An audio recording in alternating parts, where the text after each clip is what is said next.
Dalton's great, everybody. And you know what? I'm pretty good myself. Yes, we're both great, and we're both friends. Yes, and everything's fine, and no one's fighting, and no one's getting a divorce. In 2017, Universal Studios announced the birth of a new shared universe of monster movies, bringing their classic horror icons into the contemporary franchise film landscape. But after the critical and financial failure of its first installment, the project was indefinitely abandoned. Now, in 2024, the powers that be have called upon one pulp horror devotee and one snarky film critic to unearth the concept. I'm Dylan Roth. And I'm Dalton DeShane. Are you afraid of the dark universe? Welcome to Are You Afraid of the Dark Universe, the podcast where we attempt to resurrect Universal Studios' failed universe of monster movies, one pitch at a time. I am your dead on the inside host, Dylan Roth. And I am your staring hyperfixated at the doilies on the couch host, Dalton DeShane. I don't get that one. It's in Night of the Living Dead, Barbara. Oh, that's right. Yeah. I wasn't thinking about the doilies. My attention's on Barbara, not the doilies. Well, Barbara's attention was on the doilies. Okay, well, and together we have been working for the past, let's say 2.5 years now, to create an ongoing Marvel-style shared universe of horror movies, mostly. And we are... But monster movies is our main, our main. It's our bread and butter. We have comedies. We've got musical comedies. Sure. We've done romance. We've done slapstick. We've done a lot of action. A lot of action adventure movies in the Steven Summers mold. But we've started our phase 4, which in our particular continuity is sort of an addendum to what Marvel did in their Infinity Saga. We're basically right? between Infinity War and Endgame, but instead of just releasing one movie in between, or two or whatever, and not have them take place during that status quo, we are doing 5. We are exploring the hellscape that was left behind by our heroes losing at the end of Dark Legion, Death's Door, with 5 mostly standalone pitches, movie pitches. For those of you who are new by pitches, we really mean abbreviated scripts that we are pitching, reading together to try and impress the other and workshop. Because the script that I wrote for this was initially 85 pages long. Was it 85? Something like 80, 82 maybe. Oof, 80 pages long. So yeah, we should explain why this episode is a week late. Yes, for the first time ever, we went pretty far without actually having to push an episode back. This is our first time missing a deadline for an episode. And rather than being really frustrating and hating myself about it, I decided to be proud that we made it this long. Yes, we've made it a long time. And for how much fucking work this show is, it's honestly insane that we've never missed a deadline yet. But essentially what happened is a week ago today, or no, it's Tuesday, 6 days ago, whatever. Doesn't matter. Dylan came over to record Night of the Living Dead. And I was like, how long is it? Dylan was like, it's a breezy 50 pages. Right. And I was like, wow. Confident that it was actually going to be a shorter one, so we took our time with the intro. We talked a little bit more about... Now, if you're new, 50 pages might seem like a lot for a movie pitch, but that's on the shorter side. On the shorter side for us, right? We usually go around 60 to 70 pages nowadays. Then, because I had been using Scrivener 3's page estimate tool, which was in fact estimating how long it would be based on word count on a paperback page, not based on screenplay format. So I exported it at the last minute because I was making revisions and additions. And I was writing this in a fever throughout the day, way too late. Well, even by my standards, this was really, really rushed. So it was a vomit draft, frankly. And we found out it was actually more like 80 pages, and we discovered this while we were recording it on the air. And you can hear the air get sucked out of the room. Yes, as we episode that we were recording and I think we'll probably never release. As we realized that would be our longest individual pitch, because I think like Van Helsing was previously our longest, and it's like 78. Yes, and Hunchback was pretty long too. Yeah. But the thing about both of those scripts is that we had both done a lot of writing and rewriting on those. Those were scripts that we both, they earned their length. They were solid. This was, like I said, this was a vomit draft, and it was not fit for air. Like, I could tell as we were reading it, first of all, I was getting frustrated with it, and I could tell you were getting frustrated with it, which was just making me more frustrated with it. There were some, just some classic, haven't gotten a chance to revise things. There was a character who had one name for one page. And then another page and for then another page. His name changed on the next page, and so we had to remember the earlier name as we were reading. But more importantly, it had a really key structural problem that would have been caught had I had the chance to really sit down and read it front to back and realize how little of what I had on the page was necessary. And we can maybe talk about that once we get through Act 1. Because basically, we just went through Act 1. So essentially, I have read an Act 1 of this from the earlier draft. I do not know what happens after that. Yes. But I have seen at least a version of your Act 1, and we can talk about the sort of structural issues I had with it, as we go into it. I'm sure it's very different structurally now. Yes. But yeah, there was also just like, the parts being highlighted, and there was just a lot of confusion. Mess. It was bad. Reading. I mean, we were having a bad time. The thing is that if we're having a bad time, there's no way we can expect our audience to have a good time. And, we also can't record too late because I do have neighbors, and so we have a curfew, and so finding out that it was like almost twice as long as we were expecting, it was like, we're gonna have to record this in 2 parts. We made the wise decision to chuck it and to come back in a week. We try to hold a pretty high standard for our work here. You all hold us to a pretty high standard at this point. The expectations are high. I think for this phase, they're as high as they've ever been. Yes. Which is tough because these are all really new, difficult challenges.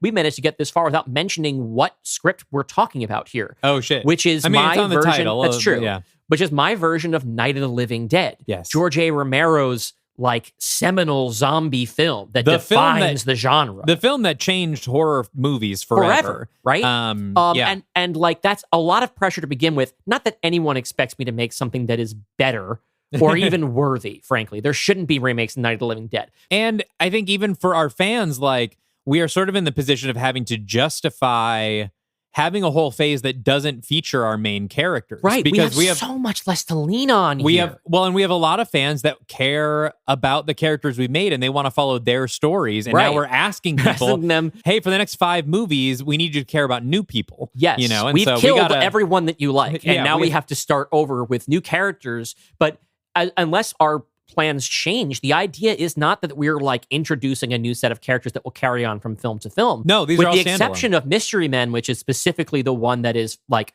for fans of our current thing. These are supposed to be things that can stand on their own. Yes. So this was fucking really hard.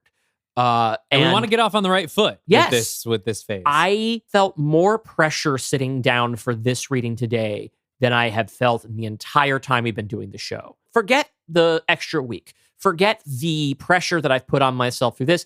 Forget the kind of precarious state that my mental health has been in throughout this whole week immediately prior to the presidential election, which as we record is tomorrow. Yeah. I've cast my vote already, but and I don't think we're going to know the results probably maybe until after you hear this. Who fucking knows, right?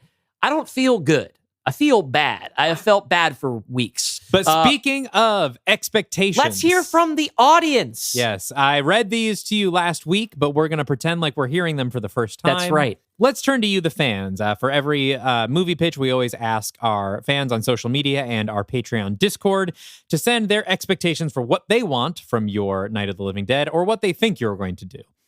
So first of all, we have a lot of people that think this is going to be a stealth sequel to Kill Your Darlings, aka Cat People, our Phase 3 pitch that you did that was also pretty standalone. FrodoMan76 on Instagram, Jigsaw Brina on Discord, Justin Carter on Twitter, all echoed sentiments similar to this. Justin Carter thinks that Kenzie from Kill Your Darlings will be our anchor being of the DU. Well, I mean, as we know right now, as we stand right now, we don't know if Kenzie's alive or dead. We do not. Who knows? Justin seemed pretty upset with himself for even saying the phrase anchor being, and that is still a phrase. Yeah, and you should be ashamed, frankly. Because I don't know what it means. I haven't seen Deadpool and Wolverine yet. I know it's something like a canon event or something like that. Balthazar on Discord also joked that this will actually be called Reanimate Your Darlings instead of Night of the Living Dead, since you love a title bait and switch. Let's talk about some themes people are expecting to see. Jigsaw Brina thinks that you will start to really wrestle with the question of what exactly is the point of trying to go on in an apocalyptic world, which is something we've sort of, we touched on in Death's Door. Big question sort of for, I think, this phase in general. AKA, this is going to be your first Reformed, but with zombies. I'm going to go ahead and say that I did not aim for first Reformed here, which I think is like one of the great movies of this decade or of the past decade of this time period. And considering how obsessed I am with the climate change apocalypse, like a movie that I can basically watch once and never watch again. Every movie you make is kind of your first Reformed. A little bit. But except for I kind of want them to be fun because that's how I cope. Balthazar expects you to expand on the racial themes of the original. And Mick on Twitter thinks the real monster will, of course, be capitalism. It's always capitalism. As it always is. It's always capitalism. Many people think that you will use the iconic line, "They're coming to get you, Barbara," including Oliver Baum on Instagram, CG101CG on Instagram, Alyssa on Discord, Balthazar on Discord, Phantom of the Riviera on Discord, Design Skeleton on Discord, and Will Larder on Instagram wants Barbara to be the main character. She is mostly catatonic in the original movie. She is in shock and frozen, but... I'm going to tear a Band-Aid off right here, which is that despite writing in my notes as I was watching a couple weeks ago, whenever it was, when I was watching Night of the Living Dead to refresh my memory to write this, I do have a little note that says, we got to have the coming to get you Barbara line. Yeah. It is not in my script. In fact, it's... I can hear everyone turning off their podcast apps now, switching to music. I have a reputation, at least amongst this show and as a film critic, where I don't like cute nods for things from like legacy, like prequels, remakes, blah, blah, blah, blah. I don't like things in the movie to just be about, oh, this is a thing from the movie or from this universe. I really like the movie to work as a movie. We talked in our first recording about how much we hate the "get away from her bitch" line in Alien Romulus. It doesn't work. It doesn't fit. At it doesn't all. work on any level. If I could have found a good place to put "They're Coming to Get You, Barbara," I would have done it.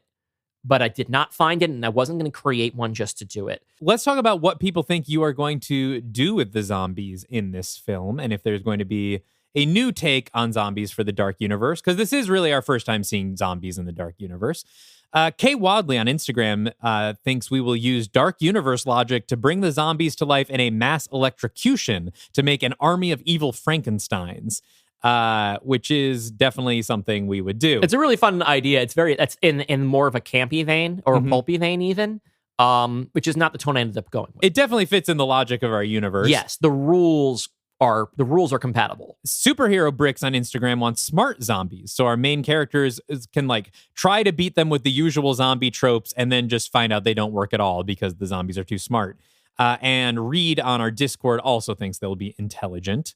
Bjorn Svartalf on Twitter expects the zombies to be more like Buffy vampires in that they're closer to like possessed corpses than reanimated dead. Brentifier on our Discord thinks the zombies will be dead people from different eras of history, and this movie will actually be told from the zombies' perspective, which would be an unexpected Here's twist. something I didn't tell you last time. There was a point in the development of this where I actually did think I was going to bring back people from throughout the history of the United States. Interesting. That I thought that basically, I can talk about this as an idea completely throughout. The cemetery that this movie was going to be centered around was Gettysburg. And I just realized that it was just so sweaty and so didactic that like, even for me, it's like, this is too much. You gotta try a little harder to come up with something like subtle and interesting. Speaking of who we're going to see as zombies in this movie, friend of the show, Magnolia Siddell. Hi, Magnolia. The pitcher of our Ghost and Mrs. Muir episode. Great episode. Has been assuming that all of our dead characters from the Dark Legion will come back as zombies and tragically will have to be killed again. Can you imagine? Which would be a big twist of the knife for our fans. I think and it's the very next canon pitch. The very next episode. Imagine we bring them back and kill them bring again. everybody back and not tell you or ask you. Just do it. Just do it. I mean, because if you're going to kill them again, it doesn't affect me anyway. Alamani on Blue Sky thinks that this will largely be self-contained, but that we will see Nick and Dracula in the post-credits. Alyssa on Discord expects Hyde to make an appearance in some form, perhaps because he is a demon who is now loosed upon the earth. Little Shyaway on Discord expects to see an old antagonist come back to life to kill again. And Lee on Discord thinks that we'll reveal that every Phase 4 movie will focus on a previously established character and that this one will be about Arena from Cat People. We will say our Phase 4 movies are going to be standalone. They will not focus on previous characters with the exception of Mystery Men, which is where you will see a lot of previous characters. And I will say like this is a new cast of characters. It's nobody you've seen before. And finally, Soon Rot on Discord thinks that we will see zombies kiss, and Will Isle on Instagram expects a copyright error that causes the movie to be public domain. No, this one is copyright 2024. Dylan and Dalton. Yes, this is ours. We actually own Night of the Living Dead now. Yes, that's our franchise. This one belongs to us, and original character, original content. Do not steal. And but with those expectations out of the way. Let's move into the script because we do still have a curfew tonight. And it's still not a short script. No, it's still it's 65 pages. Yeah. But before we go into it, last week when we recorded this, you did not have a director pick. Yeah, and I felt like an asshole. But it's the first time that it had happened since the beginning of the show. I have one now. Let's hear it because it's not on your script. I have selected someone who I have occasionally considered a bunch of times throughout this, which is Hiro Murai. This is the director best known for his work on Atlanta, the FX series. Yes. And for the This Is America video, and for the series Beef on Netflix last year.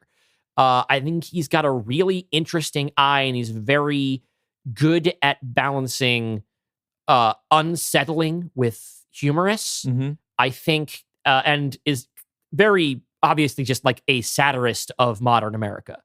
And I think that it would be interesting to see him just do a horror movie, especially one that is patterned after a George A. Romero movie, who, even though the original Night of the Living Dead is pretty stark and severe, proves himself over time to be much more of a sort of sarcastic satirist of American culture. Sure. I think that's a great pick. I'm not super familiar with his work other than a couple episodes of Atlanta and the This Is America video. He's never done a feature. Yeah. This would be a really fun thing for him to do. Well, welcome to the Dark Universe, to Hiro, and let's, without further ado, jump into the script. I'm excited to see how, we haven't really talked about my own expectations, but I feel like we'll kind of talk about those as we go through Act 1 because I've already heard Act 1, you know? All right, you ready to get into it? I'm ready to get into it. Submitted for the approval of the Universal Studios Board of Directors and our fans and patrons, this is Dylan Roth's Night of the Living Dead. We fade in above a beat-up sedan traveling westbound on Interstate 80, daytime, making its way across central Pennsylvania. Half of the billboards above display Bible verses or right-wing slogans. I knew you in the womb, says one, over an extreme close-up of a newborn baby clutching an adult's index finger. Our sons will not be taught to hate America, reads another in bold red and white, superimposed over an ominous image of school children seated attentively at a chalkboard. The other half of the billboards are for porn stores and gun shows. Looking up at the billboards from the back seat of the sedan is Saffron, non-binary, mid-20s, dressed in loose sweats. Saffron has an asymmetrical haircut, eyeliner, fingernails painted in a variety of colors, indications that they've put a lot of work into queer-coding their look. Their cheeks are stained with tears. I have not cast Saffron, by the way, because my search did not turn up a single age-appropriate Hollywood actor who fits this criteria. That may be something worth having a discussion about. Saffron leans their head down into the lap of the woman seated next to them, who strokes their hair gently. This is Barbara, a 20-something woman who does not, on site, read as queer, but as the all-American girl next door. She's played, ironically, by British actor Millie Gibson, Doctor Who's Ruby Sunday. She's crying too, but it's a secondhand grief. Sorrow from seeing someone she loves in pain. Behind the wheel is Jess, also a woman in her 20s, played by Aileen Wu of Alien Romulus. She wears a mullet, cropped close on top and buzzed on the side of her head, revealing some dark scalp tattoos that must have hurt a lot. She scans the road ahead and takes a last sip of coffee from a paper cup. It's been a long drive. The car pulls off the interstate into the town of Stonebrook. It's the kind of place that used to be mostly farms, but then became a bedroom community for coal, steel, and factory workers in the mid-20th century. Consequently, the houses are far apart, the roads are narrow, and a lot of people are out of work. Out on the edge of town, Jess turns from the paved county road onto a gravelly path that cuts through a century-old cemetery. She drives up the path, looking for some sign of a recent burial.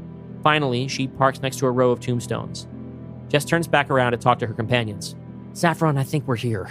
We gotta get out now, okay? It's almost sundown and we have a long drive home. Saffron sits up slowly, wiping tears and snot from their face with the sleeve of their hoodie. Yeah, okay. Saffron and Barbara step out of the car together, Saffron leaning on Barbara as they follow Jess past row after row of tombstones. Along their route, there is a man passed out across a mourner's bench. The trio gives him a wide berth as they walk past.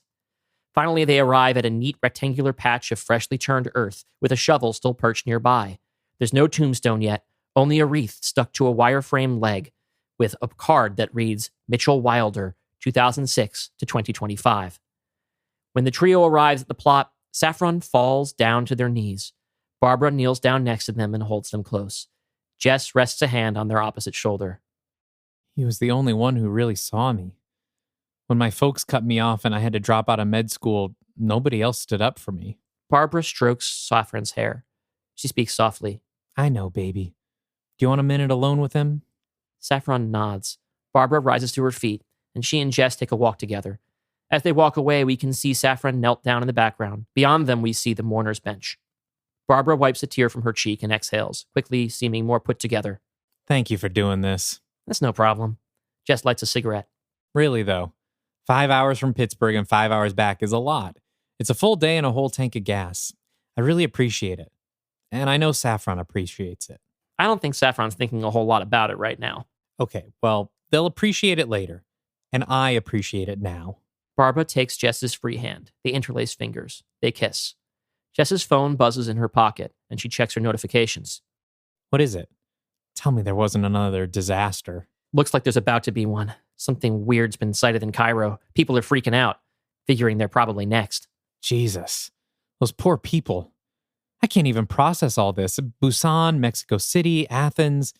Whole cities just dead. Kind of makes what happened in Selinsgrove look like a picnic. Barbara pulls away a little. Sure doesn't look like a picnic to Saffron. Right, yeah. Sorry. It's just, I don't know. There's been so much death over the past 2 days. 10 million people, and it's just going to get worse. Like, this is probably it, right? The dam's finally broken or whatever. So what? Because a bunch of other people have died since, Saffron shouldn't bother mourning their own little brother? Jess blows out a breath of cigarette smoke. None of this is coming out right. That's not what I meant. I kind of think it is what you meant. No, what I mean is, life is hard, right? The world was out to get us before there were demon attacks and cannibalistic curses and shit. We may have found a friendly neighborhood in Pittsburgh, but every time we take a drive like this, it's like we're in another country. Hell, you're not even out at work yet. And Saff, they were going to be a doctor. Now they just lay on our couch sad posting all day. And that was before. Jess and Barbara turn back to look at Saffron kneeling in front of Mitchell's grave, crying into their hands. A moment after they turn away, the man lying on the mourner's bench sits up, slowly, bending only at the waist. Neither the two of them nor Saffron notice as the man starts walking slowly towards Saffron, dragging his feet. Barbara sighs. I know you weren't wild about them moving in with us. It was a little soon for me too, but they had nowhere else to go. And with everything that's happened since, I'm really glad they've had us to lean on. No one should go through something like this alone. Jess takes another long, stalling drag from her cigarette. I'm just saying, in hard times, you're either toughen up or you... Jess is interrupted by a sudden, full-throated scream. Jess and Barbara whirl around to find the man from the mourner's bench, shaggy hair concealing his face, wrestling Saffron to the ground with his hands around their neck. Saffron is kicking and fighting, but losing. Barbara screams. Saffron! Jess rushes over to Saffron and tries to pull the shaggy man off of them. The man leans forward as if he's trying to take a bite out of Saffron's shoulder. Jess pulls hard against him, keeping his teeth away from their flesh. God damn it, Barbara, help me! Barbara snaps out of her initial shock and hurries to Jess's side. With great effort, she pries the shaggy man's fingers from around Saffron's throat. Now Jess shifts her weight backwards, pulling the man into a sloppy, untrained sort of chin lock. It's only now that we see the man's face. His skin is an unnatural, chalky white, and his eyes are covered in a milky glaze. He's scrambling to escape Jess's hold, growling and frothing at the mouth like a wild animal. Jess pulls Saffron onto their feet and puts herself between them and the fight. Saffron cries out, What the fuck? Jess growls into the man's ear. Calm the fuck down, man. I don't want to hurt you. The man keeps thrashing, alternating between reaching awkwardly behind himself at Jess and reaching up towards Barbara and Saffron. The man keeps thrashing. Jess tightens her grip around his neck. He lurches forward, putting his own face into the dirt and crawling towards Barbara and Saffron with Jess still on his back, her arm bent around his neck. Come on! The man looks up at Barbara, and Saffron, with his cloudy gray eyes, opens his mouth and lets out a sickly growl. He digs his fingers into the grass and keeps dragging himself and Jess towards them. Jess roars and tenses her muscles, squeezing the man's neck and the crook of her elbow tighter and tighter until we hear a short, wet pop. The man goes limp, eyes still open. Jess immediately releases him and then scrambles away from the body, breathing heavily.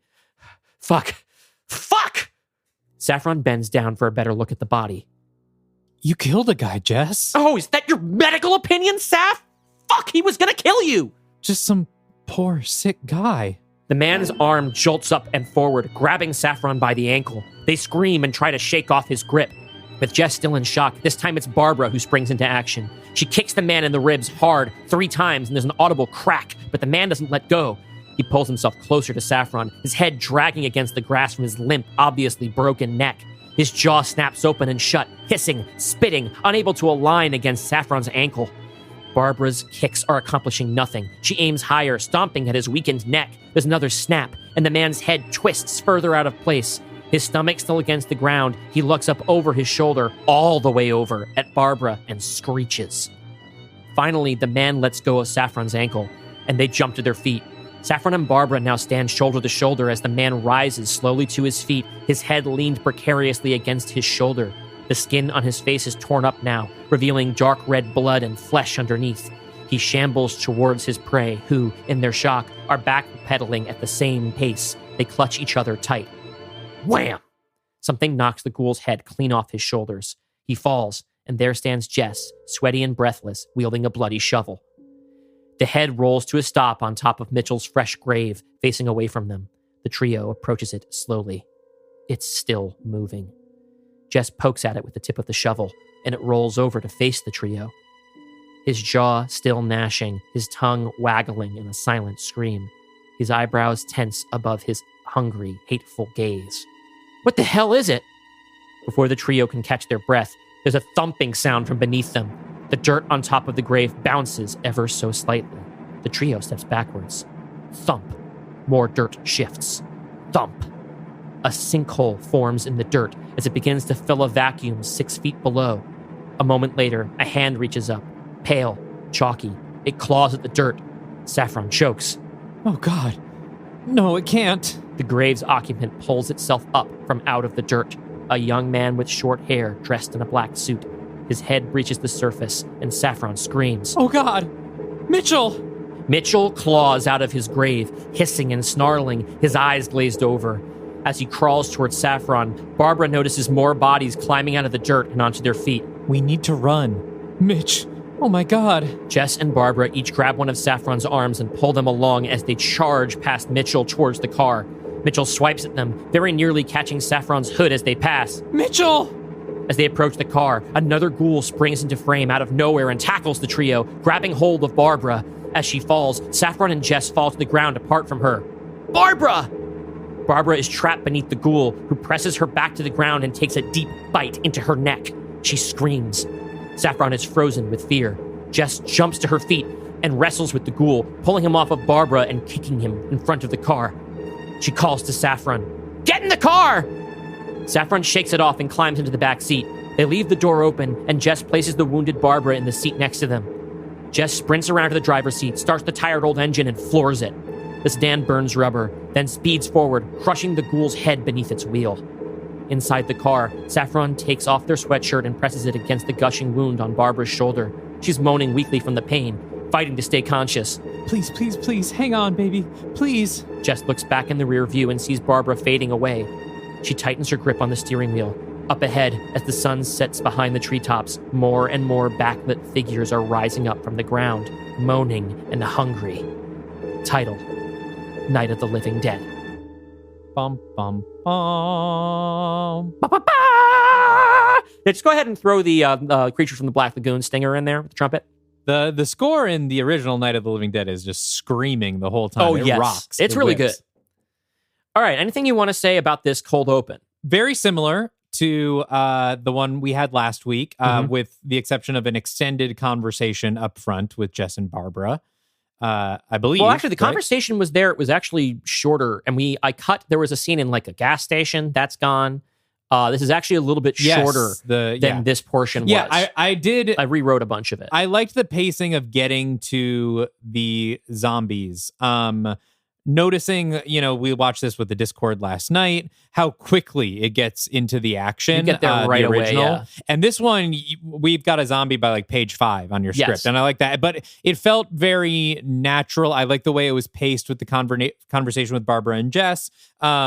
We really get off to the races pretty quickly. I like it. Cool. I was proud of like finding a way that we can get exposition out while also building tension in the background. Like we're getting to know the characters while we're also like having our very first zombie encounter. Yeah, I think it works well. Now, I hope that this big zombie sequence up front is going to tide you over because we are now jumping back. But unlike in the previous script where we had a bunch of time jumps, we are going to do this once. Okay. We have our opening zombie scene, and we are going to jump back in time and introduce other characters, and we're going to do that exactly one time and work our way back up. The reason we're talking about this is because my big issue with Act 1 when the first time we recorded this is that we had this sort of recurring problem where we would get a sequence that started before Death's Door opened, and everything's normal. And we would lead up to the zombies rising and then a zombie attack. And then we would go back to before Death's Door opens and everything's normal. And there would be an even longer section before we got to a zombie attack. And then we would go back again. Yeah, and there's one you didn't even get to. Like there's a section we're about to get to, which was in the next section from the next time jump. Yeah. And the thing is that this was a really useful way to write it, where I could get everybody's day and then at this point pare a lot of it down. Yeah. Introducing all the characters. It was a terrible way for the script to read or for the movie to be structured. It was a momentum issue because essentially we saw the inciting incident happen like 3 times. Yes. And every time we would go back to before it happened. So all of the stakes and momentum built from that inciting incident would sort of dissolve. Yeah. And we finished Act 1 and you told me that in Act 2, we were going to go back one more time. And you know what? There was a point where I actually wanted to do it another time in the third act with a character that we'll talk about later. But here, what I've done is instead, I just have it's like an X-Files teaser, right? We have the big, scary incident. Now we can go back, get to know some characters, introduce more of the ensemble, introduce more of the stakes and the themes. But then we will catch up to the incident pretty quickly. Great. Or relatively quickly. I cut a lot from this. Love to hear it. And I do want to say, however, that I would like to sweat the, like, where does Act 1 end, where does Act 2 end stuff a little bit less on this, because I think that as we have it right now, I think it's still a little bit lopsided in that Act 2 is very short. And because that is really the portion where I could trim the stuff from there. That's where I could be like, oh, this subplot doesn't have to be here. Wait, you're saying Act 2 is short and you think you could trim more from it? No. Oh, okay. I mean that I needed everything that's here in Act 1, and I needed to make sure I didn't cut too much from the climax. Mm-hmm. So a lot of the stuff in between that was character interaction, that was filling out filling out more of the themes and the character growth, that was the only thing left that was like, I would like to have more here. Okay. So in terms of where we stop, I want to worry a little bit less about it and just think about the flow of this story as it is now. With all that preamble, here's my Act 1. Okay. Act 1. 12 hours earlier. It's daytime. We're in the living room of a well-to-do 2-story house. The decor is rustic, but in actuality, it's very clean and off the shelf. The wood paneling is all shiny and polished. It's like a fucking Cracker Barrel in here. A wagon wheel coffee table sits between a plush leather sectional and a curved flat-screen TV. The TV plays a news broadcast about the disasters in Selinsgrove, Busan, and Mexico City. Next to the TV, there's a nice wooden glass case where 4 rifles are on display. Someone opens the case and pulls down 2 of the rifles. A tall, blonde, square jaw in his early 40s. Former high school quarterback type. This is Harry Cooper, played by Boyd Holbrook. Harry is rushing around, grabbing rifles out of the display case 2 at a time and shuttling them to a cupboard under the stairs. There, his wife Helen, 40s, waspy as it gets, played by Kirsten Dunst, pokes her head out of an open metal hatch built into the floor. Harry hands her the rifles, and she shuttles them down a ladder to the floor below. Harry walks back to the living room for the other 2 rifles. His daughter, Lillian, age 9, uncast, follows Harry anxiously, occasionally getting in his way. Dad, I can't find my iPad charger. There's one downstairs already, Pumpkin. I got every kind of charger down there. I wouldn't count on the internet holding out for long, though, so make sure to download anything you can't live without onto the big hard drive. How long are we going to live down there? Long as we have to, Lilypad, or up to 3 years, whichever comes first. 3 years? That's how long the gas for the generator is going to last, so that's how much food and water I stockpiled. So grab anything you can't live without, because once we close that hatch, no one's getting in or out. And what are all the guns for? Harry pulls the other 2 rifles down, then turns and looks his daughter in the eye. He's trying to convey gravity, but underneath that, there's an eerie giddiness. The guns are for after. Now we follow Harry down the hatch with the last of the rifles. Helen waits for him there, scanning her surroundings with her arms folded. The shelter looks more like an apartment or a deluxe man cave than a fallout shelter. It's a finished basement with walls covered floor to ceiling in canned food, water, beer, toilet paper, etc. But there's a big TV and a sturdy fold-up table, doors to a bathroom and 2 bedrooms, and guns, of course, and a fuck ton of ammunition. A ladder is built into one of the walls, leading up to the wide hatch in the ceiling. Take a look around here, Harry. Do a quick inventory. Tell me what's missing. Harry proudly surveys his little cave. Looks pretty good to me. Tampons, Harry. Fucking tampons. Harry stifles a laugh. How about antiperspirant, huh? I see you got your Irish Spring hair and body wash. You got any of my shampoo down here, huh? Do you know what brand I use? How about Lillian? You got any of those Capri Suns she likes, or did you figure we'd just start her out on Michelob at age 9? We could be down here for 3 years, during which time she's probably going to grow like 1.5 feet. What's she going to wear, Harry? Now I got to go to Walmart where it's going to be a mob scene and hope to God they still have all this shit. Harry, now on the defensive, turns his back and walks toward one of the bedrooms where there's a queen bed on one steel frame with no headboard. Well, why the fuck didn't you mention any of this before? I've been stalking the fucking thing since we moved in because I didn't think we'd ever use it. Harry stops dead. He lowers himself onto the floor in a push-up position and looks under the bed. There's nothing. His face goes deadly serious. Helen can't see it, but she knows. Harry gets up and faces her. Helen, where the fuck is the cash I had wrapped up down there? I put it in the bank. Why the fuck did you do that, Helen? You wanted me to leave $40,000 in cash just lying around in our house? In a vault with 2-foot concrete walls. You said you were going to buy gold with it, and you never did. Harry heads for the ladder. I gotta try to get it from the bank where every other sucker who wasn't prepared for this is gonna be trying to pull out his life savings, just like everyone's gonna be at Walmart to buy baked beans and handgun ammunition. He climbs the ladder. Helen yells after him, and tampons, Harry! Goddamn fucking tampons! Harry climbs up into his Ford 250, which is spotless, save for a faded Let's Go Brandon bumper sticker and one of those stick figure family window decals featuring a man, a woman, a little girl, and then like 20 guns. It's parked under a Trump Make America Great Again flag. When he starts the engine, a podcast picks up where it left off. How do we even know the autopsy reports from Selinsgrove are even legitimate? The whole medical institution has spent the last 5 years spouting this COVID bullshit. We know they can't be trusted. Is there even any real proof that this happened at all? As he pulls down the driveway and onto the rural road, we stick with Helen and Lillian, who load into a minivan and buckle up. Mom, is it really the end of the world? It sure looks that way, hon. So, Dad's not crazy? Oh, he's crazy, all right. But when you need a crazy man, God sends you one. Helen backs the van down the driveway. Now we meet our final protagonist, Ben, a black man in his early 40s portrayed by Yahya Abdul-Mateen II. He's clean-cut, built, and walks with a posture that leaves no doubt that he's a military man.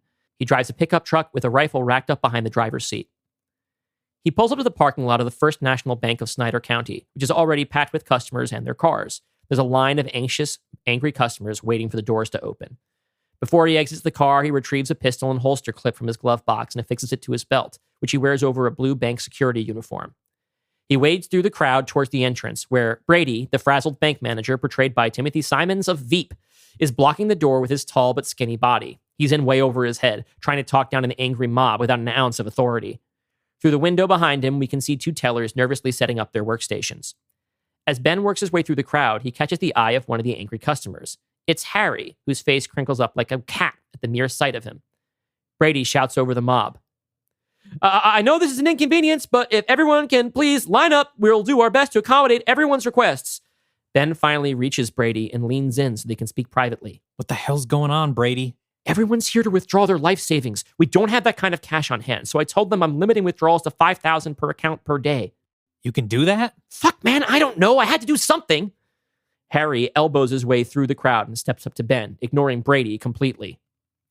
Benny, this is horseshit, and you know it. They can't hold out on us. That's my money they're holding in there. Shit, probably more of mine than anybody's. Christ, Harry, these are your neighbors. You really want to take it all and leave them with nothing? I want what's mine. So do all of them. So why don't you set a good example and get your ass in line? Oh, you're just loving this little power trip, aren't you, Sergeant? Shouldn't you be cowering in your little doomsday basement right about now? Harry opens his jacket and puts his hands on his hips, quite deliberately exposing the revolver holstered there. I'm not leaving without my money. Ben rolls his eyes. He pulls his own pistol from his hip and quickly aims it at something high over Harry's shoulder. A gunshot rings out through the air, silencing the crowd and forcing Harry to duck away to protect his hearing. This is not up for debate. You will all get back into line in the order that you arrived. We will be letting 2 customers or parties into the bank at a time. Brady will direct you to either Emma or Madison, and they will process withdrawals of no more than $5,000 from any account or account holder. You will thank them for their help, and you will leave quietly and allow the next party in line to enter. Ben continues to speak to everyone, but looks directly at Harry. No one will be permitted inside with a firearm, so go put your guns back in your cars. Anyone who wants to challenge me on that, I promise you, I am a better shot. Ben nods in the direction of something off-screen, above the parking lot. The crowd follows his gaze, then gasps and murmurs. We don't see what they see just yet. We open in 5 minutes. Thank you. Brady steps down off his soapbox, which I did not establish in this draft, and fiddles with his keys so that he and Ben can get back inside. Harry scowls and turns to stow his gun in his truck. We follow Harry across the parking lot before panning up to the sign for First National Bank of Snyder County. The O in county, one of the smallest words on the sign, has a bullet hole straight through the middle. Here's where I had cut a scene taking place at Walmart with Helen and Lillian, but you'll get the information later. Back to the parking lot, where Harry, pissed and defeated, walks back to his truck with his $5,000. As he's loading up, another similar pickup with even more shitty MAGA bumper stickers parks next to him. The driver, Chuck, rolls down his window and greets him warmly. Chuck is portrayed by Logan Marshall Green of Upgrade and The Invitation, a very similar type of dude to Boyd Holbrook. They could be brothers. Chuck speaks in a level of bullshit-affected Southern accent that you only hear from guys born north of the Mason-Dixon. Hey, Harry. The fuck are you doing here? I thought you were on the gold standard. Helen fucked it up. Now I gotta settle for their bullshit new $5,000 per customer policy. You for real? Hell, it's the end of the world, Harry. Why not just rob the place? I was thinking about doing it myself if you want to go halvesies with me. You're kidding, right? Nah, no cap, man. Civilization's gonna be history by the end of the week anyway. Might as well get ahead of the curve, right? Come on, ain't you ever wanted to play Butch and Sundance? Tempting as that may be, Chuck, I'm gonna pass. I gotta get home to take shelter with my family. Right, you built that lush little bomb shelter, right? Gonna sit out the end of days in comfort while the rest of us duke it out? That doesn't sound like you. Yeah, well, you know, I gotta take care of my own, right? Every man for himself? Amen to that, brother. Good luck in there.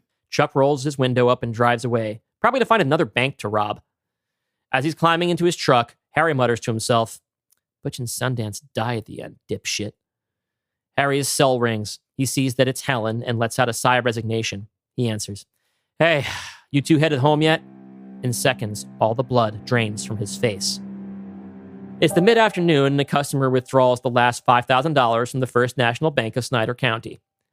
Bank manager Brady and security guard Ben Jones III block up the place, and Ben gets into his pickup truck. He stows his pistol away in the glove box. He drives through town, where the vibes are in shambles.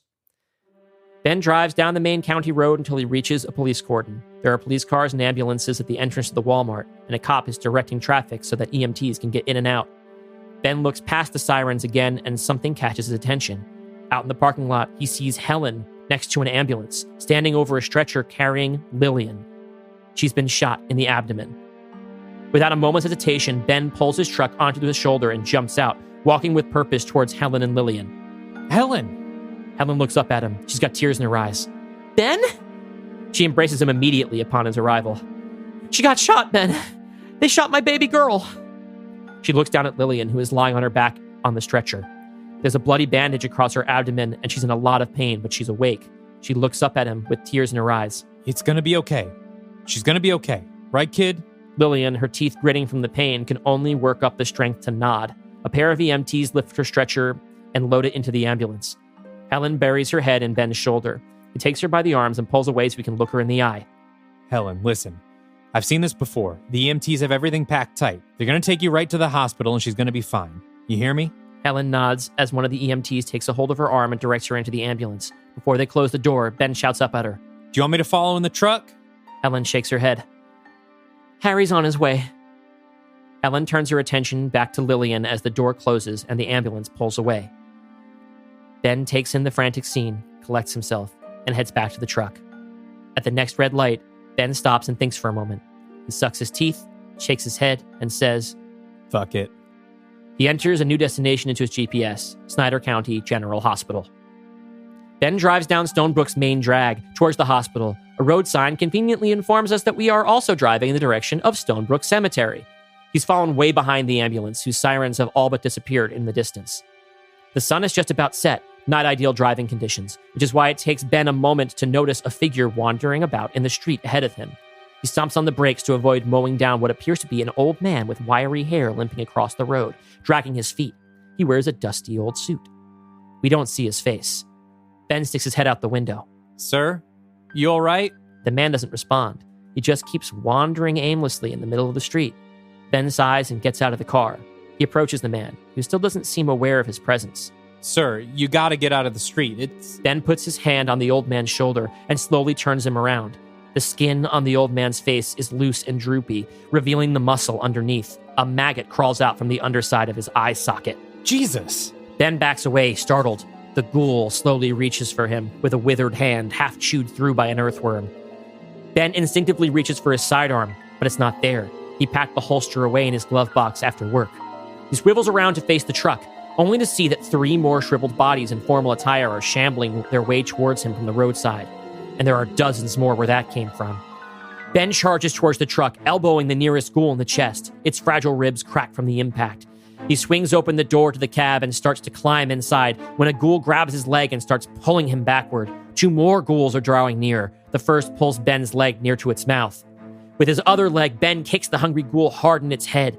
Part of its skull caves in like a poorly cracked egg, but it doesn't let go. It leans in further to take a bite.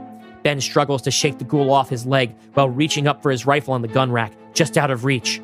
The ghoul's maw widens and drools over Ben's leg, moments from taking a bite. From outer view, we hear the roar of an overtaxed car engine. It's getting louder very, very fast, and one side of the approaching ghoul's face becomes washed out from the glow of an incoming headlight. Wham! A beat-up sedan rushes past, striking the hungry ghoul and breaking it in half at the hip. The passenger door of Ben's truck goes flying along with it, as do both halves of the ghoul. The sedan careens out of control from the impact, drifting onto 2 wheels before colliding headfirst with a metal guardrail. We follow the sedan now, whose driver's side airbag has deployed. The driver swats it down as it deflates, revealing her face. It's Jess from the cold open. Dazed, Jess looks back into the back seat. Saffron has smashed their head hard against their window, cracking the glass. It's hard to tell if Barbara's been hurt in the crash. She already looks like death from being bitten earlier, and the red and black of her bruise has spread up her chin and across her face. The engine sputters, then dies. Jess pounds on the wheel and screams. The very next moment, another ghoul dives against her window, screaming, scraping its teeth against it. It smashes its head against the window over and over. The window cracks.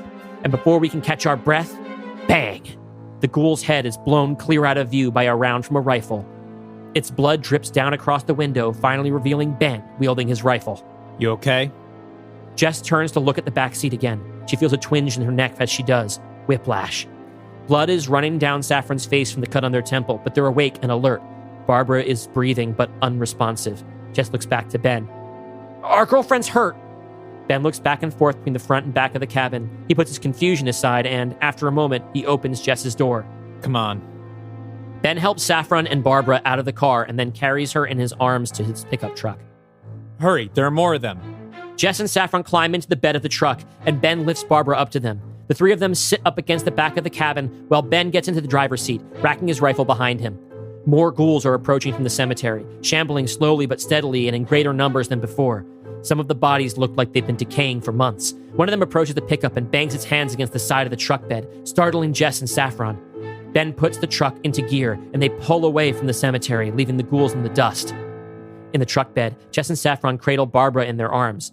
Her breathing has become shallow and staggered. All of her flesh is red and puffy. Babs? Baby, come on, stay with us. Please, Barbara, please don't go. Barbara chokes, sputters, and finally dies. Saffron bursts into tears. Jess buckles as if she's about to cry too, but as Saffron's wails grow wilder, we watch her decide not to. She stares blankly down the road behind them, pursing her lips. Barbara twitches. In a flash, she is flailing, clawing wildly at her companions. They scream, Babs! Oh God, no! The trio struggles in the truck bed, rolling back and forth, slamming against the sides of the bed. In the cab, Ben struggles to maintain control. Barbara elbows Saffron off of her back and pins Jess's shoulders to the truck bed.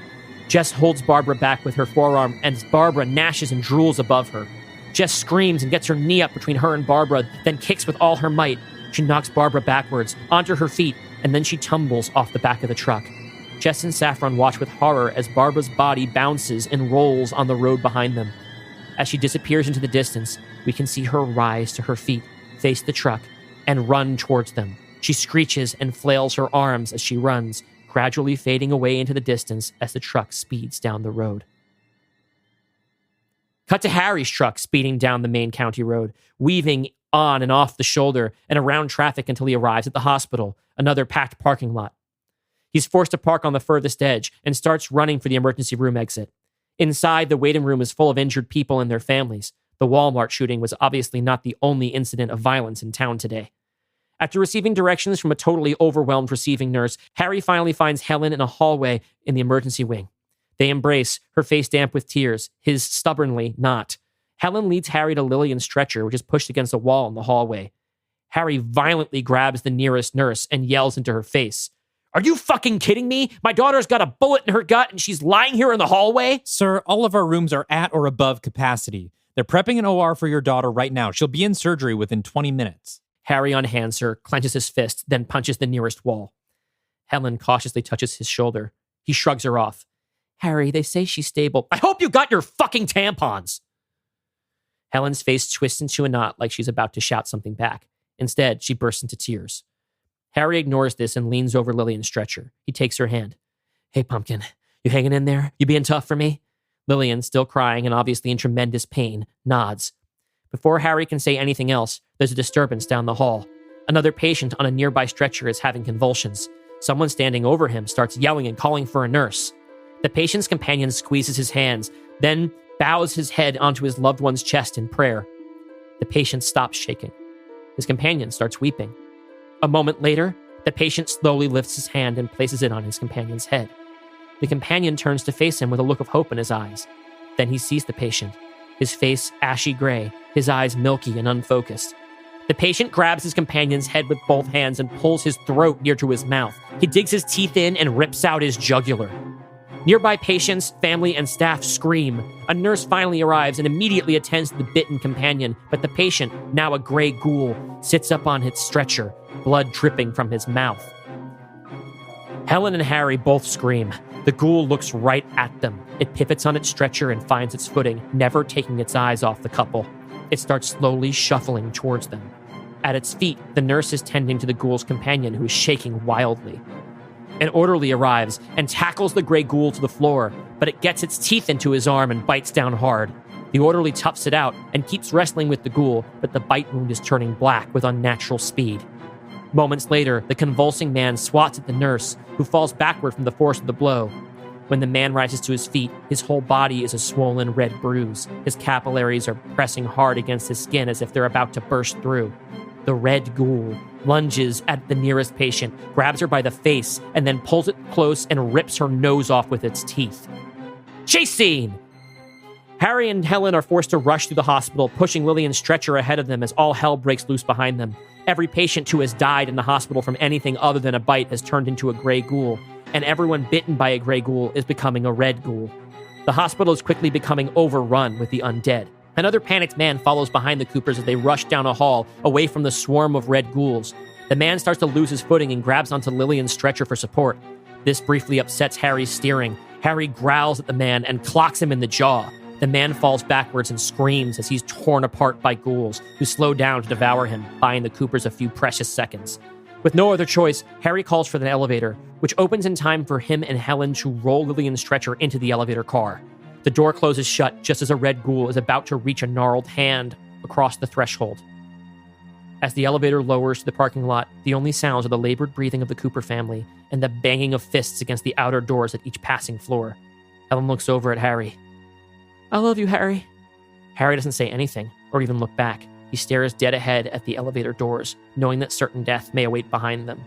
Helen looks down now at Lillian, who returns her teary glance. The car reaches the floor. We hear a ding. We look at the three of them as the doors open, and before we can see what's on the other side, we cut away.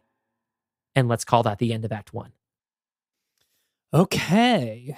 I still have some structural comments, but I want to understand because I think I just got there's a lot of action in there. A lot of zombie action in the hospital. Yeah, one of the things I didn't want to cut from the script was like the horror stuff. No, absolutely Night not. of the Living Dead. I want face biting. Yes, I want don't think transformations. Any of that should have been cut. Okay, cool. Can you just explain to me the difference between the gray ghouls and the red ghouls? Okay, so what I've done here is because I like classic Romero shambling zombies, and I like Danny Boyle, Zack Snyder sprinting zombies. Okay. And so what I decided to do was establish that if you just die, you become a Romero-style shambling gray ghoul. Okay. But if you get bit by one of those ghouls, you turn into a sprinting, foaming at the mouth, angry, animalistic Danny Boyle or Zack Snyder style zombie. Interesting. Okay, so you we get to have both threats. Yeah. And they correlate to one another. Okay. Yeah, it's almost like Resident Evil, where you got like the different classes of enemies. Right, and like The Last of Us, like video games like to do this, right? Because you want to have the ability to escalate the tension. Sure. What I want is to be able to I think I've said on other podcasts, I think if you're going to tackle a particular genre or a franchise, it's good to do exactly and plan to do exactly one movie and to put all the things you want to do into that and then move on. So rather than do, I want to do a slow zombie movie and one day I'll write a fast zombie movie, let's do them both. Let's establish there are two different kinds of threats because they also create two different kinds of fun, right? The gray ones are really scary en masse, but they're also chaff in a lot of those movies. Like in Dawn of the Dead, there's a lot of humor to be found in how stupid and really a lot of times not threatening they are when you're prepared. Yeah. So you can have that, but then you also have the ones where like you're not going to be able to just mow through the red ones. I thought that would be a fun way to do both. Totally. I like that. I'm finding a way to gather about 4 different thoughts that are all about the same thing. Okay. Which Take your time. is the sort of let's call it, and I don't mean this in a derogatory way, but the Dylan Roth Act 1. The Act 1 that is half the script. Yeah, I mean, it's less. It's less this now. time. But I think there's a valuable lesson to be learned here by looking at the original Night of the Living Dead, which we just watched last night. Which the original Night of the Living Dead, your cold open, very similar. You know, we got the cemetery. I did a classic Wolfman trick that I do where I like to take the beginning of that movie and basically write the same script until I feel like changing it. Yeah, which turned out to be like pretty much immediately. As soon as they arrive at the gravesite, it's a different movie. But that cold open works. We get right into the zombie action. But what I notice about Night of the Living Dead is that we just move forward from there. When Barbara gets to the house, Ben is already there. Right. And we meet him through Barbara meeting him. We don't know that the Coopers are in the basement until later. They come up. Well, in my previous version of the script, I did have a nonlinear thing. I kept the mystery that the Coopers were in the basement until the end of Act 1. This time I did it almost entirely linearly. But here's one of the reasons why I did it like this. For one thing, I wanted to make sure there was a good amount of a good variety of zombie action. And to do that, I did not want it to be a movie about a bunch of people just guarding a stationary position for the entire middle chunk of the movie. I wanted there to be chases. I wanted there to be different. I wanted there to be some... Right, but that's not what I'm getting at. I know. Okay, but the other thing is, I did not want to just move forward and just be at the house, in part because I know you're doing the old dark house next, and I did not want this movie to take place just with a bunch of people in a house. And I thought that in order to maintain the stakes of this thing, I wanted to make it possible for the different characters to arrive at the house. I still want to do that. That's still the main thrust of Night of the Living Dead, is to put all these characters with like different viewpoints and agendas in this place together, where they have to kind of learn to learn or fail to learn to work together. I really wanted to get all of the little stories that we get hints of in the original, or some version of those stories. I wanted to get them in the movie because that would differentiate it. Just to keep it from being entirely a movie about people talking in a room. Because I can do that. Yes, but I think you're misunderstanding my point, which is not about the house. Okay. The point is about momentum. Okay. Which is that we meet these characters as we move through the story, as the threat is already established, and everything we need to know about them, we learn through action. Now, when we come to, as you were saying before we started, we come to record here because part of crafting an Are You Afraid of the Dark Universe movie is that we're not actually crafting a movie, we're crafting a pitch, right? And so we often end up in positions like you were in today, which is like, oh, this is too long, I have to cut. And you said you went through and mostly cut subplots and things from Act 2 and from Act 1. I actually cut. I cut a lot from Act 1 as well. Okay, because I would Act 2. I would correct myself and say that Act 2 is a place where I have a lot of things I would have liked to add. How about that? I would like to have more of the movie take place in the house with the kind of setup of the original movie, and to me, that's mostly what Act 2 should be of this film. Yes. But I cut a lot of stuff. We used to follow Tracy throughout the whole Walmart thing. In fact, she used to have another entirely a subplot that doesn't even get mentioned in this script anymore. I cut it completely out. Let me finish, because I think we keep going off of what the point I'm actually trying to make is, which is that we need less Act 1. We just overall need less Act 1, because the meat of the story is going to be the escalating action, is the Act 2, is the development of tension, the development of stakes, the complicating of the relationships. Like, I look at Act 1, and unless there's going to be some really big callbacks, I think we can cut all the stuff at the bank. We can cut all the stuff at the Cooper house. Like, I want to meet Harry when he's running in the hospital and his daughter's on the stretcher. That's also when we meet Helen. Okay. I want to meet Ben when he's in the truck on the side of the road. Like, the threat... I'm curious to see if you'll still feel that way at the end, because I do think like almost everything that I kept here is stuff that does come back. But part of the trick, I think, is, yes, we want to establish these characters, but there are ways, and I think Night of the Living Dead does this really well, those character things you want to establish can get established through the action in Act 2, rather than having to do a really slow ramp up into the action. Like, we don't have to take so much time on the tarmac. We can learn these things in flight. We can start... It's a much better way to meet Harry when he's in crisis mode, when the whole family's in crisis mode, than when they're just at home before anything happens. Like, I think... especially, and again, like, if this were a full movie, sure, absolutely, we can probably keep these things. But if your choice is, man, I'd really like to add more action in Act 2, but I have all this stuff in Act 1, that's the stuff we can either cut or summarize. Okay. Because the Act 2 stuff, that when our action's happening, because now we're going to get to a point where in a 65-page script, 26 pages, a lot of that happens before the zombie outbreak, and then we're going to get an abbreviated Act 2, and...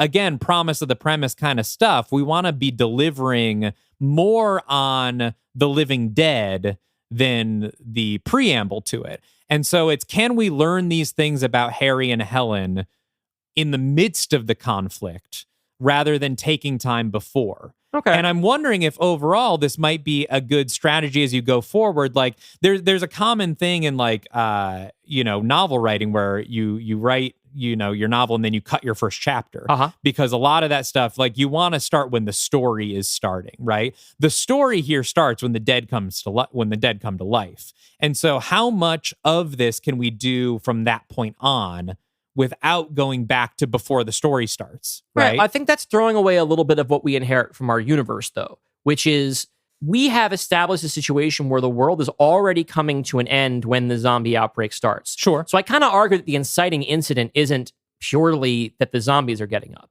At this point, I want to establish how these characters are coping with the gradual end of the world before the pot totally boils over. Mm-hmm. And this is where also, like, this is not going to surprise you, I kind of don't give a shit about zombies. I care about the characters that I'm doing here. And so it's more important to me. This is where, like, it is a personal taste thing, and it might go against the practical, sellable script of the whole thing, right? Mm-hmm. But I want to establish in the beginning of this movie the dynamic in the family when it's just them before they encounter the rest of those characters. I want to show Ben as this lawful good type thing and put him in a scenario where he has to demonstrate that he's, what his sort of. I'm going to give some of the game away here. Mm-hmm. This script to me is all about studying masculinity. Okay. And I wanted to explore what it means to people from a variety of different sort of perspectives and interpretations. And in order to do that, I really wanted to give each of them something to do in isolation before I put them all together. And that is something that is going to come through more as we go. I don't know. I mean, maybe it's just a matter of killing all of my darlings, but it's also a matter of, it's tough because, like, if we were to cut all of the things that we just talked about, I don't care about the movie anymore. Why not? Because it's not my movie anymore. But no, but I'm saying, like, the characters are the same and we can still learn the same things about them, but we learn it through conflict. Like, I think, yes, like a movie about masculinity and the differing ways that these men experience it is going to be best illustrated through how they conflict with each other. Yeah, but we have conflict already. We have the way that, all right, I think we should just move forward. Okay. And you can tell me when we're done if you still think this should all go. Okay. Wow, things are getting heated over here. This is our biggest argument since the Esmeralda debacle.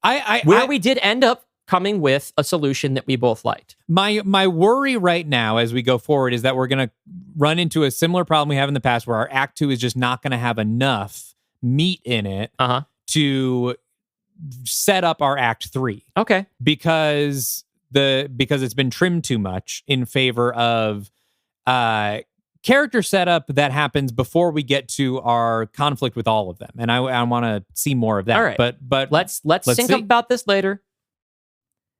Act 2. We cut from the hospital to Ben's truck speeding down the county road. In the cab, Ben is locked into mission mode, eyes locked on the road ahead. The radio, which has been quietly speaking in the background this whole time, catches his attention and he cranks up the volume. A reporter is speaking. The Department of Defense and the Center for Disease Control are both urging everyone to take shelter, stay indoors, and avoid major population centers. If you are injured, make every effort to treat your injuries at home. We're receiving reports that both Mercy Medical Center and Snyder General Hospital have been compromised. I repeat, do not approach either Mercy Medical Center or Snyder General Hospital. Ben's eyes flick to the radio, as if looking at the receivers will somehow make more sense of what he's just heard. After a moment, he pulls the truck off the road and cuts the engine. He sits in silence and stares at the steering wheel, his hands still gripping it tight, then tighter, then tighter. He grits his teeth. Suddenly, Ben lets out an anguished roar, shaking himself with his hands still tight on the steering wheel. He screams and rocks violently back into his seat again and again until, whoa, knock it off! Outside the driver's side door, Jess pounds her fist against the window for Ben's attention. Ben stops screaming and takes a few heaving breaths. He opens the door and spills out onto the ground, falling to his hands and knees. Jess squats down in front of Ben and looks him in the eye. What's your name? Ben. You saved our lives back there, Ben. Thanks for that. Ben looks at Jess, then at Saffron. What happened to your... Saffron bows their head. Jess maintains a cold stare. She changed. Turned into one of those things. She tried to kill us. Barbara tried to kill us. We need to find somewhere to hole up. Do you know anywhere that might be safe? Ben blows out smoke, having gotten a grip on his breathing. Yeah, I know a place. Cut to the truck pulling a U-turn and speeding back towards the center of town. Jess and Saffron now sit in the cab with Ben, Saffron in the middle, and Jess in the passenger seat, where there is currently no door attached. The main road ahead gets busier, lined with banks, fast food restaurants, and the Walmart we saw earlier. Things haven't calmed down around the Walmart. In fact, there are even more sirens spinning in the parking lot and a bunch of abandoned cars blocking the entrance and exit. Traffic slows in front of the store, and Ben, Saffron, and Jess look out into the parking lot. Dozens of customers are sprinting through the parking lot now, screaming. Advancing behind them are at least 10 undead figures. These aren't only the shambling gray ghouls Ben fought earlier, but the predatory red ghouls they create. Their skin is bruised and inflamed, and out of their mouths drips a blood-red ooze. We watch as a panicking shopper flees from the store entrance, only to be tackled by one of the sprinting red ghouls, who claws at her back and digs its teeth into her neck. The ghoul itself is wearing a blood-splattered t-shirt from the local high school. It sports a black blistering bite wound of its own on its arm. More of these red ghouls spill out of the entrance, and at the same time a few of them rise from the growing pile of bodies in the parking lot. The living are outnumbered. Ben turns the wheel hard against the shoulder and guns it, squeezing between the proper right lane and a steel divider. Sparks fly as the side of the truck grinds against the divider, forcing Jess to tuck her knees against her chest to keep her ankles from getting singed. Ben loses his side mirror as it collides with a car on his left. In their wake, stopped cars are overrun by vicious red ghouls. Finally, the truck breaks free of the traffic and escapes into the open road, the sun setting behind them. Ben's truck speeds down a rural residential road, passing a house on one side or the other only about a 3/4 mile. Behind them, the sun has just about set. They pass one house where a middle-aged man is nailing planks of wood over his windows. The house 2 doors down is on fire, though we don't see or hear any people nearby. Finally, Ben pulls the truck onto a long driveway that leads to a big 2-story home, by far the biggest on the street. It looks new, no more than a decade old. There are no cars in the driveway, and there is a Trump Make America Great Again flag hanging in the garage. It's the Cooper's house. Saffron cringes. This isn't your house, is it? No. Ben parks the truck at the top of the driveway, opens the glove box, and retrieves his pistol and holster. Either you know how to use this? Yeah, but I'm better with that. Jess nods over her shoulder at the rifle mounted behind the seat. The trio steps cautiously out of the truck, Ben holding his pistol, Jess with the rifle. She holds it like she's had some practice. There's no one, human or ghoul, within sight, though we can see a pillar of smoke rising from the burning house down the street. Ben walks up the front steps and finds a hidden key in a fake rock in a flower pot.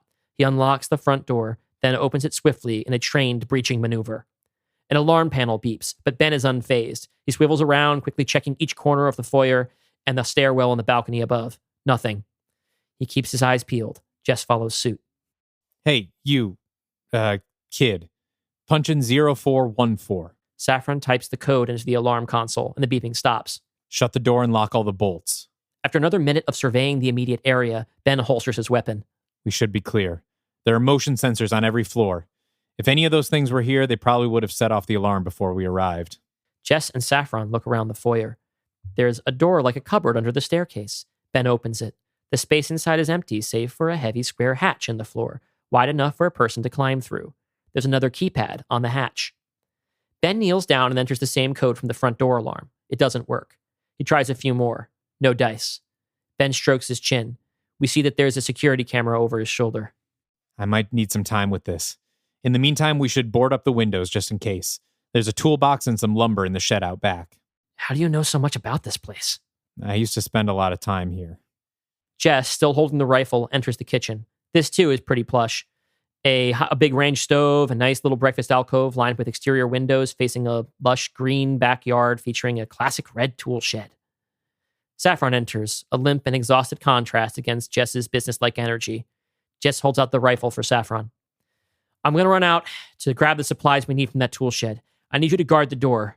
You probably won't need to shoot it, but if you do, make sure to brace yourself because it's going to kick back really hard.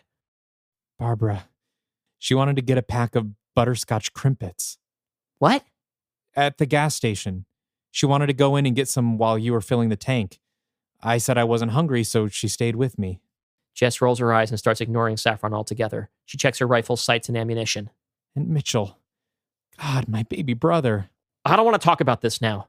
You're all I have left, Jess. Jess swivels around and gets right in Saffron's face. Saffron, I need you to either help me or get the fuck away from me, okay?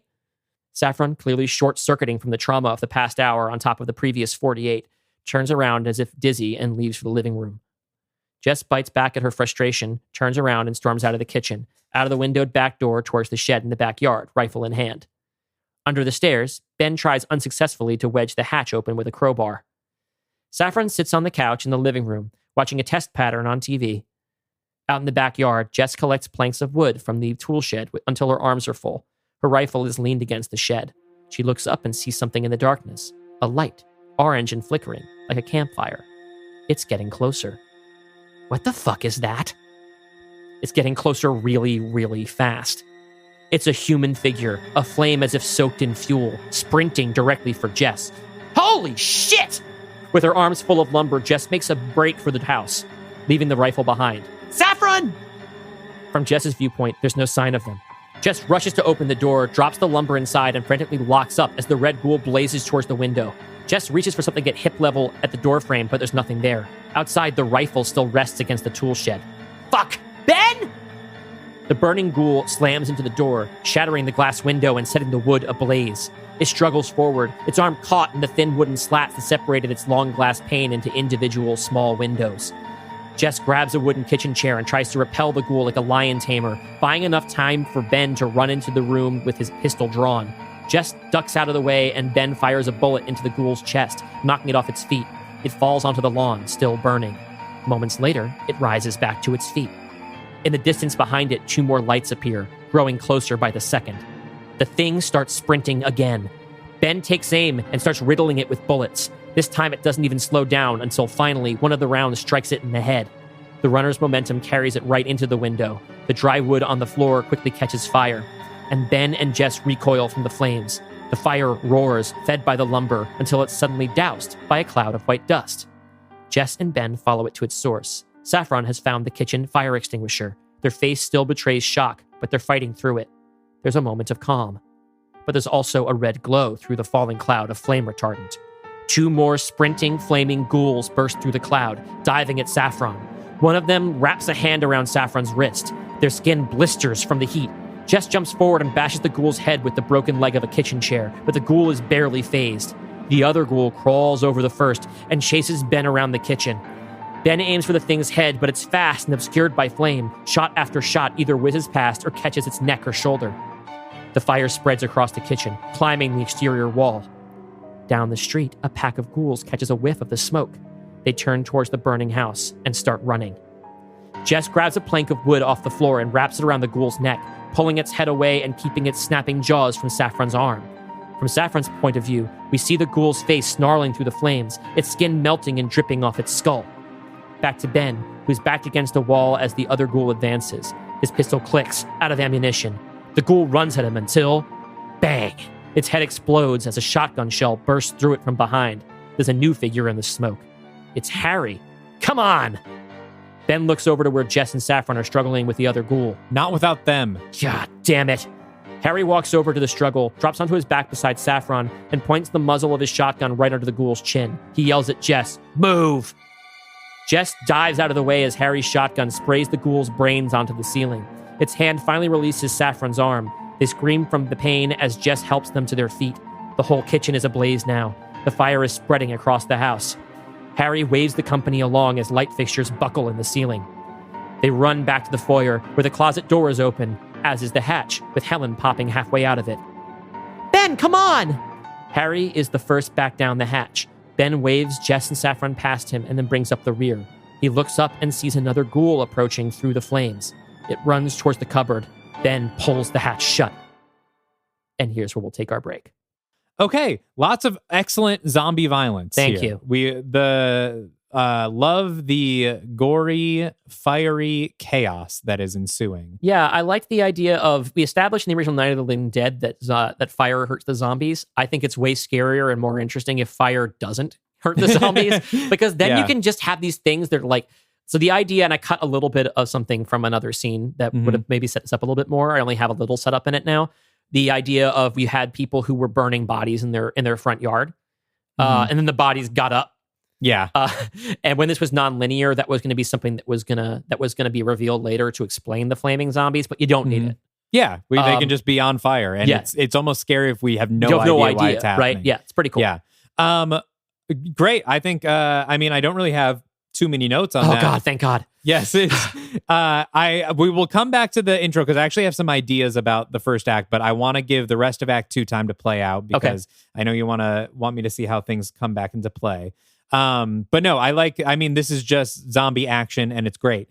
So let's take our break. When we come back, we will get into more gnarly zombie action, or maybe take a little break in the hatch, I suppose. Time to go to the hatch. And as I said in the first recording, I'm so thrilled that we have a thing where we have to say the word hatch a lot. Because, because you're a losty. Before we cut to this break, imagine Jack Shephard and John Locke looking down into the hatch, holding the torch. Yeah. And we'll be right back with the rest of Act 2 in Night of the Living Dead right after this.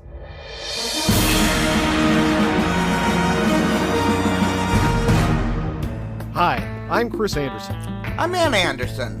And I'm Greg Bossy. And we're the hosts of your favorite bad movie podcast. The only podcast that dares to ask the question, if this movie is so bad, why do you like it so much? We've got fresh new episodes every Sunday, breaking down everything we love, everything we hate, and everything we love to hate about these disaster pieces. That's right. When it comes to bad movies, we're bringing the passion. We're bringing insight. And we're bringing games. And that's not all. We've got a ton of fun guests lined up, all bringing us their personal favorite bad movies. Who knows? Maybe we'll even talk about your favorite bad movie. So tune in and find out why we are your favorite bad movie podcast. You don't look so bad to me.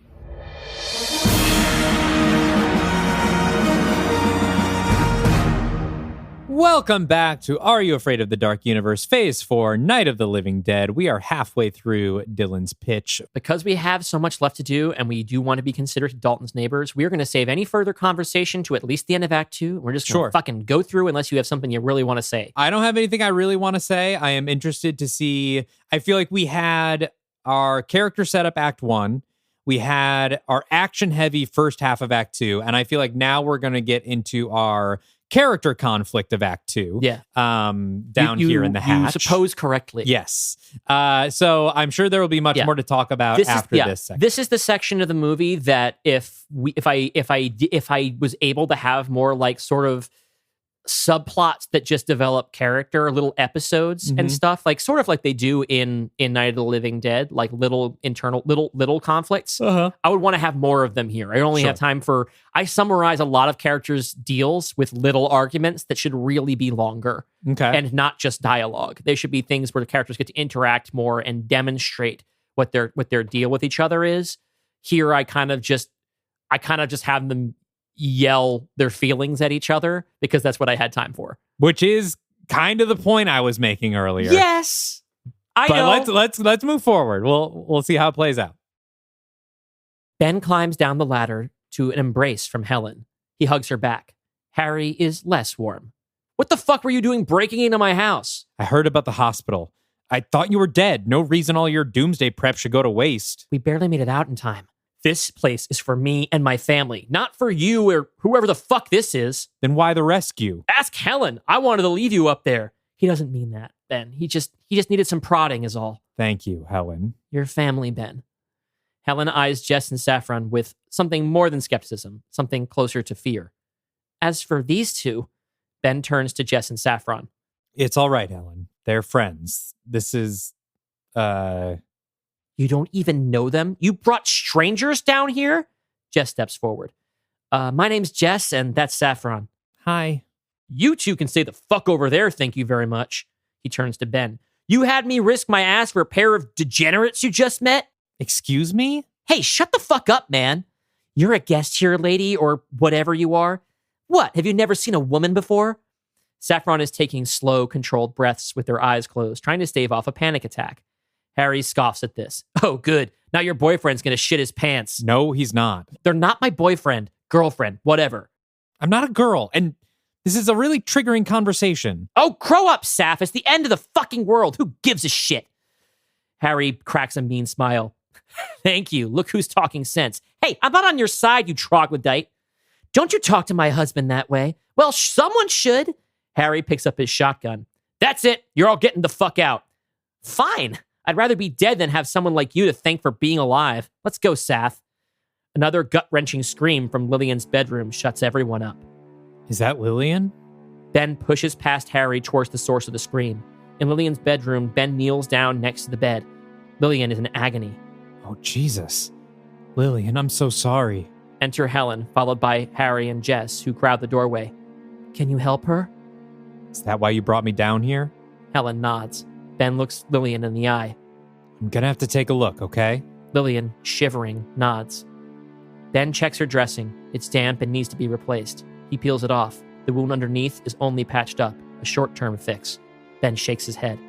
I'm sorry. All I was trained to do is sterilize, pack, and dress, and the EMTs already did that. She needs surgery. I'm not qualified. Helen breaks down and turns to lean on Harry. He ignores her, trying to stand firm and steely-eyed. Great. Thanks for nothing. Now get the fuck out. Harry, we need to take her to a doctor. A real doctor. She's not leaving this shelter. You are, and so are your pedo friends. I'm not going to let my goddaughter die in your basement. I can do the surgery myself. What? Harry is speaking to Helen now. I told you we don't need him. I've got all sorts of tutorials on the hard drive for this exact contingency. I can do it. It's surgery, Harry, not a fucking oil change. This is Lillian's life we're talking about. Men have been doing this in the wild and on the battlefield for hundreds of years. Real men, not bleeding heart cucks like you. Ben and Harry go nose to nose. You are speaking to a United States Marine, you ignorant piece of trash. You've never served nothing but yourself in your whole goddamn life. Helen puts a hand on Harry's shoulder and he shrugs it off violently. He pokes his finger into Ben's sternum. His shotgun is still in his other hand. You know, I used to look up to you. I really did. College, ROTC, the Marines, 7 confirmed kills. I was proud of you. You didn't want to talk about it? That's fine. Helen and I made sure you had new things to talk about. Friday nights at the gun range, saved you a seat at church, made a place for you at Sunday dinner, made you Lillian's godfather. Then, after years, you blindside us with your Veterans Against Trump bullshit and the anti-police rhetoric and this guy's a racist and that guy's a racist and I'm a racist. Me! You know, for a man who says he hates cancel culture, you couldn't cut me out of your life fast enough. Not just your life, but everyone's. I wasn't welcome at the club or the church or Morgan's fucking poker game. And you know what? Fine. I can live with it. I'll stand by my convictions. But you took me away from her. Ben points to Lillian, still coughing and sputtering in bed. Everyone's shouting over each other, all at once now. The camera flicks between Ben and Harry in each other's faces, while Helen and Jess have their own sparring match. As the shouting gets louder and louder, only one person is even looking at Lillian, whose scream of pain is interrupted by a voice we haven't heard in a while. I can do it. The voice cuts through the fray. It's familiar, but we've never heard it quite so firm before.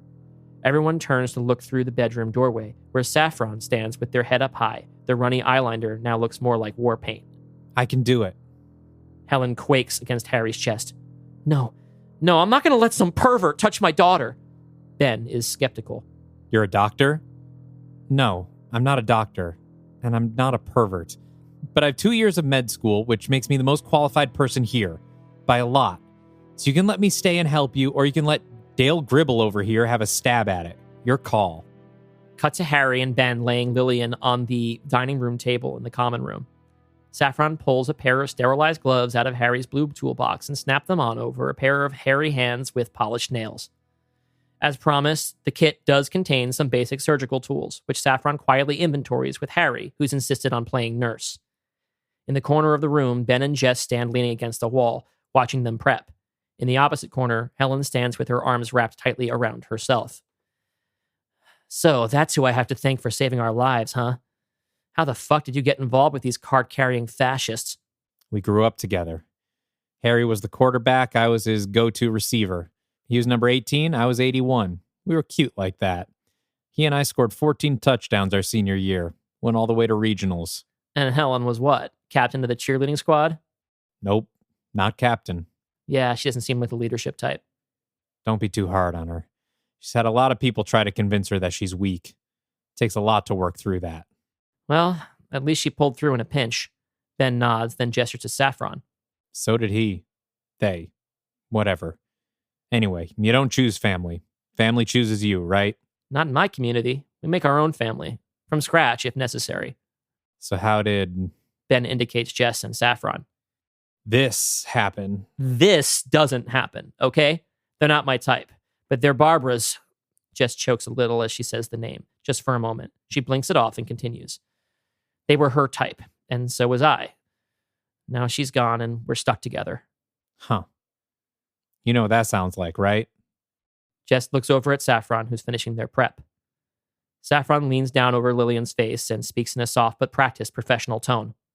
Hey, kid, this is going to hurt a lot, but it's not going to hurt any more than what you've already been through today, okay? Lillian nods as best she can. Saffron looks up at Ben and Jess. We're going to need another hand to help hold her down while she's conscious. Ben is about to step up, but Jess beats him to it. Jess steps forward and stands at Lillian's feet, holding her ankles while Henry holds her shoulders. Jess and Saffron share a nod. Saffron takes a deep breath, raises their scalpel, and goes to work. Meanwhile, down the road, a caravan of pickup trucks rockets past houses at top speed, blasting Leonard Skinnard.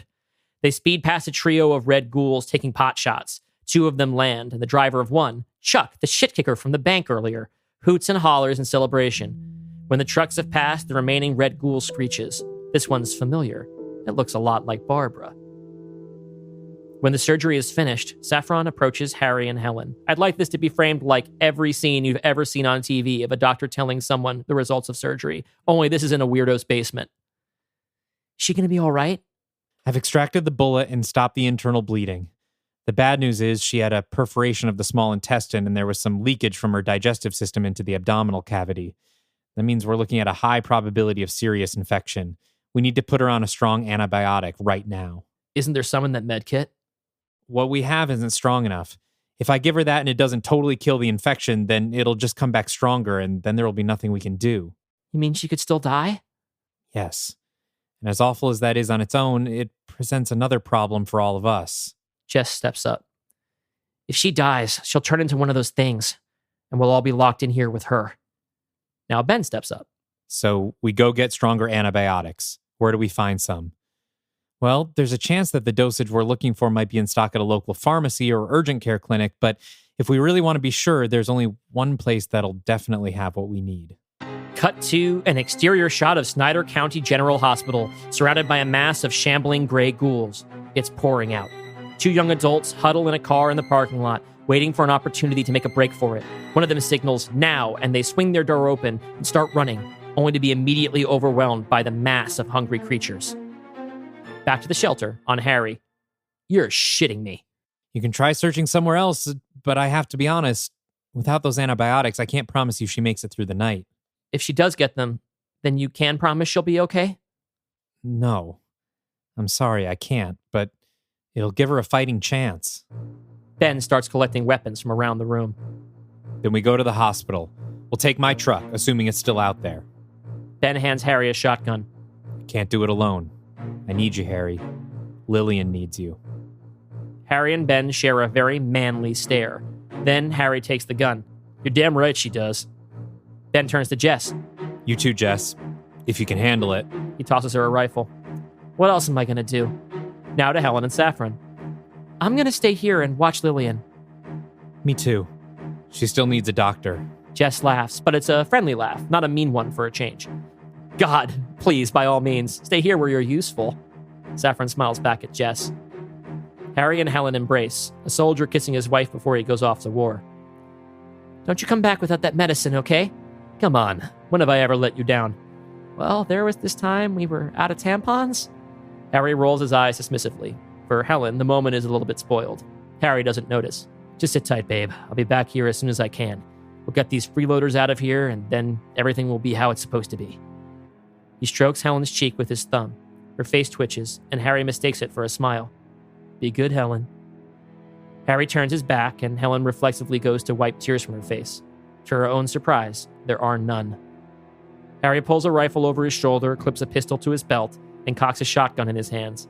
Ben and Jess are likewise equipped. Ben starts up the ladder, steels himself, then pops open the hatch. End of Act 2. Okay. This does feel like we're halfway through Act 2. Yeah, and by some measures, we might be. Okay. Because there's going to be some action between here when they actually get to the hospital, which is where maybe we might consider Act 3 to begin. So this might not really be the end of Act 2. I decided to define Act 2 as the period of time where they were all at the house. Okay. But that's where I was talking about earlier about not necessarily sweating these particular sort of lines on the chart, because I don't know that I've divided it in that particular way, especially after I moved so much stuff around. But that's how I decided to define it. We'll have to see how the climax feels. Yeah. So far, I maintain we don't need those opening scenes. Okay. And I think as I was thinking about it in your comments, like I understand wanting to establish there are different types of masculinity in isolation. Mm-hmm. But one thing that I always have to check my own writing for is making sure, and I just had to do this with Looking Glass Lagoon. I had to go through and cut like 10 pages. And I was like, oh, this scene is really, this feels really necessary. But then I had to ask myself, well, what is this communicating to the audience? Mm-hmm. And is this already communicated elsewhere? Because if it is, it can get cut, right? I always worry that I need to over-explain, like who someone is or what a character motivation is. But you tell someone once, sometimes you don't even need that. Sometimes it can come through in a look from an actor, but obviously we don't have that. Right. So, that's why we have so much more description in these scripts than we would really need. Sure. But like, as far as what kind of masculinity Harry has, I think that is fully seen in the hospital. It's how he talks to the nurse. It's the way he knocks the person off the stretcher to get killed by the ghouls. It's how he talks to his wife. It's all there. Okay. The kind of masculinity Ben has is all in the truck scene. It's how he interacts with Saffron and Jess, even though he's clearly a little uncomfortable around them. It's his heroism in those moments. It's the way he stops to ask that guy if he's all right in the first place. All of basically those entire characters are communicated to us based on how they react under duress in these circumstances. Okay. I think if anything, what might be a compromise, because yes, I get what you're saying about wanting to explore what the world looks like pre-Death's Door opening, just in the wake of all the other shit we did in Death's Door. But also, that's not necessarily what the plot of this movie is about. That's true.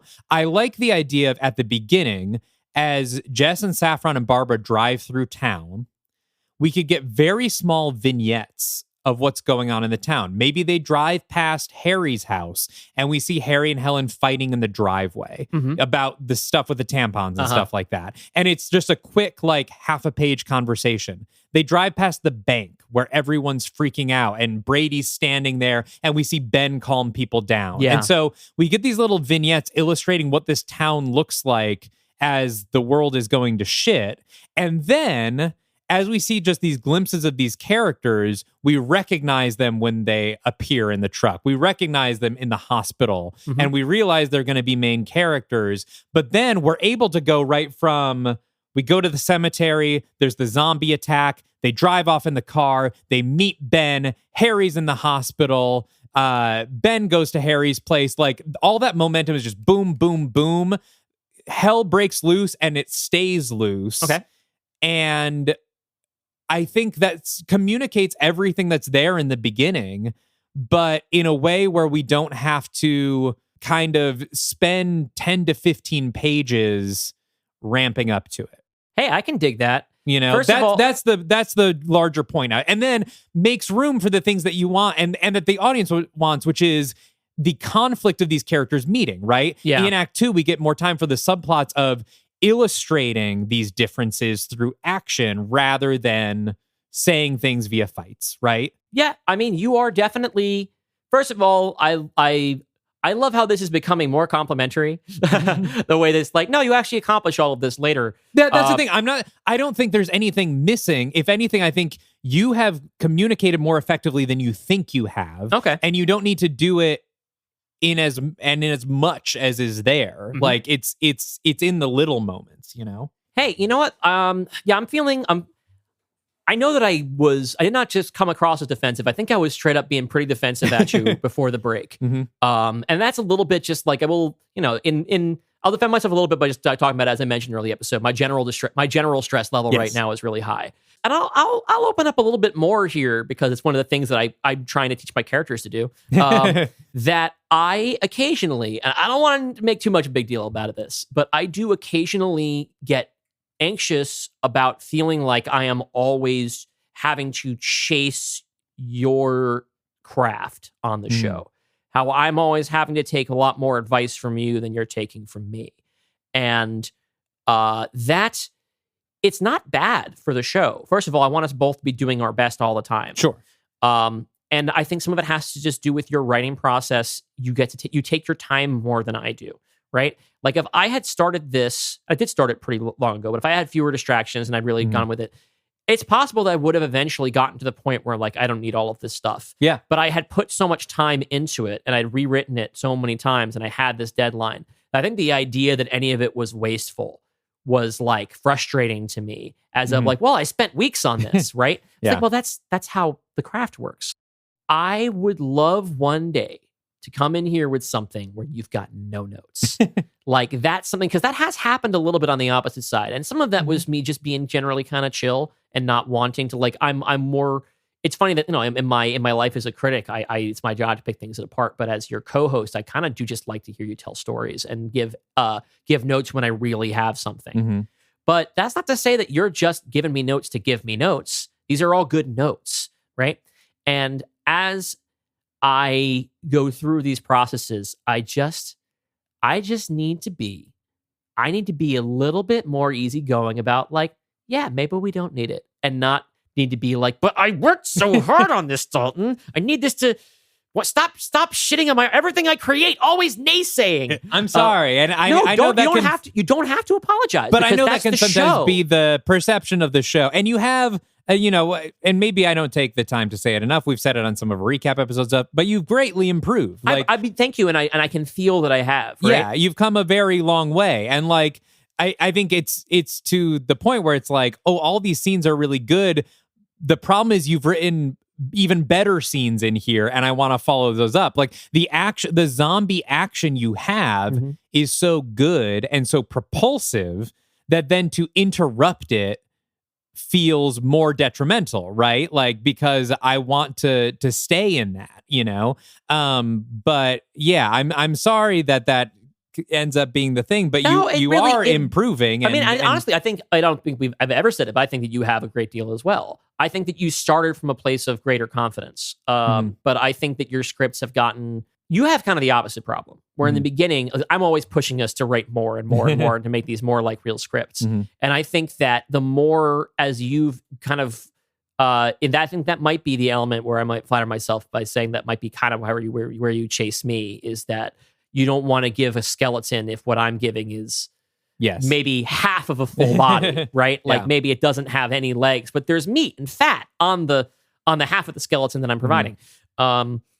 And as you get more ambitious with that, it is really cool to see the way that you do, like, you used to kind of skimp out maybe on the characterization because that was the stuff that we don't need to pitch the movie. Yeah. But then as you go and you do more of that, I'm like, oh, this is great. I love the way these work. Yeah. Have now lost my train of thought. Dalton's great, everybody. And you know what? I'm pretty good myself. Yes, we're both great and we're both friends. Yes. And everything's fine and no one's fighting and no one's getting a divorce. Everything's gonna be fine. Yeah, I think we've both definitely been on our own writing journeys here. And I had something I was going to say too, and I've also forgotten it, but maybe I'll remember later. But now, having said all that, I have one more criticism. So please. Which is just that I do think, and you basically already said this, that you would like to communicate more of this stuff through action than through characters fighting with each other.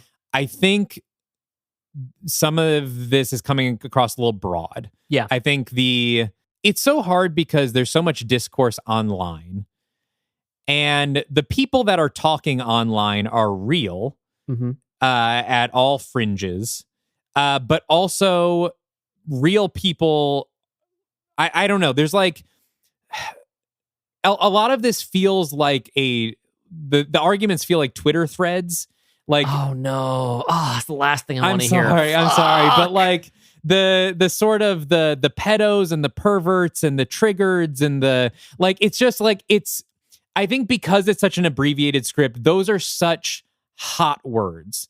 Like it's almost like, because online discourse is so fiery and so ugly and exhausting, it's like when you see that kind of language brought to life in here, it's like, unless you really have the space to explore, like it can kind of, when it's all just like together in a string of dialogue, it just kind of feels like people fighting on the internet. Yeah. In a way that I think if if we slash any words that like could be a hashtag and like, like just let them, and this is something I also had to do in Looking Glass Lagoon with my redneck characters. In my revisions, I kind of went through and made them a little less on the nose. Yeah. And let the action kind of speak to it. In a previous draft of this, I actually found myself overcorrecting where I liked Bill. His name at the time was Bill. I actually was like really enjoying Harry as a character in a way that actually ended up making me uncomfortable. And I realized that I was softening him to an extent that it was like it was more important to me that the Trump guy I want to criticize related to and liked the character than it was for me to criticize him. And I also was at the time a lot meaner to Saffron because there were one or two posters online who I was frustrated with. And I really wanted, like, there was a whole blow up that Jess has at Saffron that when you read it last time, you're like, wow, that seems like it comes out of nowhere. That's because I'm talking to a real person who I'm mad at because their posts are so hyperbolic and I can't take them seriously as an adult. Yeah. And that wasn't the character. It's not what I was setting up. Right. And it was the kind of thing where I wasn't inventing people to be mad at, but I had picked a person to be mad at, and it wasn't the person I really should be most mad at in the script. So I overcorrected maybe again on the other side, where I just needed to shorthand showing how ugly these points of view were, especially since I had not at this point in the script have a place to establish in context the fear of the kind of fear and hatred that is so ingrained right now in like conservative culture against queer people. Like I didn't have a way to rehearse that. So I just had to kind of go really loud. I cut scenes from earlier that did kind of rehearse it. There was a scene at a gas station where Jess is at a full service pump in Pennsylvania because they have both there. And, stepping out there, very obvious butch lesbian is waiting for the gas attendant to go and pump the gas. And he just stands there, looks at him, goes back and looks at his phone. Yeah. And she has to, and she realizes she's like not welcome here. And I had more Frank Miller style, like RoboCop style media inserts where you were hearing more of the toxic waste that Harry and Helen were pouring into their heads and some of the reaction stuff on the left that I do or don't agree with. And I got rid of all of that stuff again because I thought it was better to do through action, but I didn't. I think I overcorrected. I think maybe a little bit. I think it's also the tough thing is like even when you're writing, fascist, racist, awful people like Harry, I think you should like them a little bit in your story. Like I think like it doesn't make them good, but I think in order to write them convincingly. In order to write a hateful person convincingly, they kind of have to be you a little bit, and you have to like them a little bit. Yeah, I pulled too much of that back. You have to let the audience hate them because of what they do, but you also have to make the audience care. Like the thing about Harry right now is that when he does do things like call them, pedos and perverts, it's not like, oh, I hate this character and I want him to die. It's like, oh, I don't want to watch this. Okay. It's like, oh, this is like hateful in a way that like I'm not gonna watch torture porn. Okay. Like this is like I don't. Why would I watch a movie that's like with the worst? Right. All right. Do you think to the extent that we ought to like throw like a trigger warning on the top of the episode or something like that? I don't think it needs anything like that. It's just like it's unpleasant to the point where I'm not even rooting for him to die. It's like, ooh, can we get a scene that he's not in? Like where I think if I could. That tension of like, ooh, I love watching this character and I hate him. Like that's a different thing, and that's the kind of thing that when you go too broad because you dislike the character, then it's like, well, I don't want to hate someone that even the person writing hates, you know, like, and like there has to be a little bit of that empathy and humanity that makes them worth watching. Yeah, it was the difficulty where we're going to get into the third act where I actually do have some fun stuff with the character because one of the things that I had to think about doing this is that the zombie movie is, even though they're frequently satires of violent American culture and consumerism or just social conflict, is that they're also the ultimate conservative American fantasy. And I can't take that completely out of it. So what we have going in here is getting a little bit of indulging in that fantasy through the eyes of Harry as a character. One thing that I really like about Harry is how much he loves his daughter. Like, that is actually, as I'm like thinking about like what goes forward in the script, I'm like, I hope I don't see like more of him attacking Saffron and Jess. And what I want to see more is his love of his daughter. And I still want to see him die because he's a piece of shit. But like what makes him interesting to me as a viewer is this contradiction, is that he has so much love for his family and so much hatred for everyone else. And that is the contradiction of the conservative male in general. It is the complete lack of compassion for people you don't know, but a strong protective urge for the people you do and who claim as yours. Yes. Right? So like there's this thing with one place where I try to put a little bit more sympathy onto Harry is when he's voicing this feeling of betrayal from Ben. Yeah, that's an interesting thing about Ben him. was his guy, his best friend, right? And who he took in, like, not literally, like, I never lived in the house, right? But he and Helen made it his responsibility to try and acclimatize Ben back into the real world after the war. Until he stopped being the good black friend exactly. to him, Until he stopped being his guy. Is a reason why I have Harry as the quarterback and Ben as the wide receiver, right? Yeah.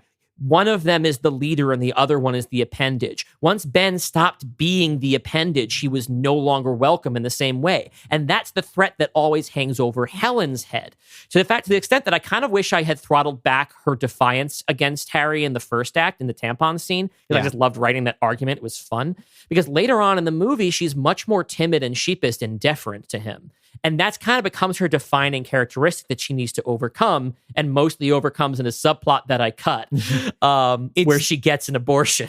It's those, it's those contradictions that make good drama. Yeah. It is the overt sort of reflection of everything we've already seen. Like, it's as soon as a person just does become flattened into a tweet, they stop being interesting to watch. I want to have that texture. And there's the thing where if I had to cut down to the bone, right? What I wanted to do is you have 5 different characters with completely different relationships to, and we're not even counting Lillian because like in the original, she's a prop, right?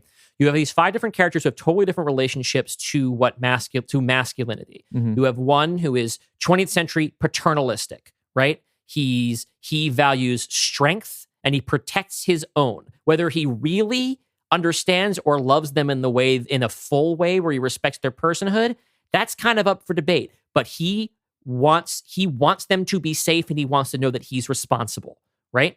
You have Ben, who is more of what I would consider an ideal of it, where it's tempered by compassion. He's tough, but he's not mean, right?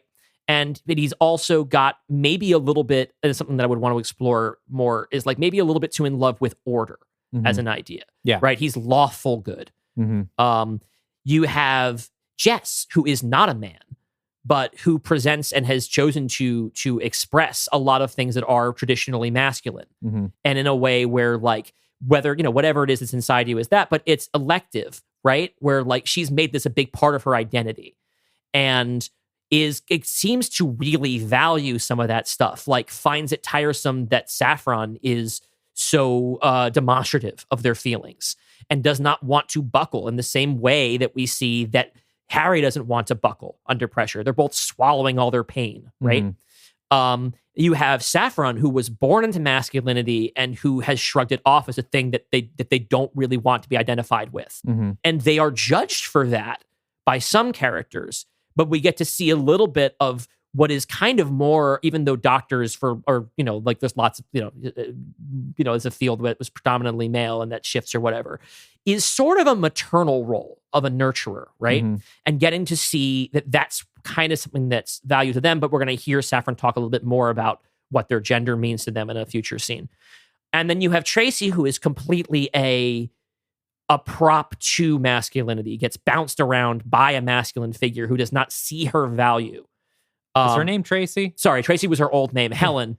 I want to make sure these are all complex, but down to the bone, that's the dynamic I'm trying to explore. Yes. And I think the dynamic is borne out better in the small moments than in the black and white moments. Okay, I absolutely agree. Yeah. But we should move on. We got limited time. Yeah, Let's keep we got rocking. limited time. Let's keep going. We're going into Act 3. Above the shelter, the house is in sorry shape. The rain has doused the flames, but the walls are scorched and part of the ceiling has collapsed. Fortunately, the hatch hasn't been blocked, and Ben is able to slowly open it and poke his head out to scope out potential dangers. While Ben races for the truck in the driveway, the first ghoul rises to its feet, its chest completely hollowed out. It roars at Ben, then takes a pistol round to the back of the head, courtesy of Jess. The shots have attracted the attention of more ghouls, who were attracted here by the fire.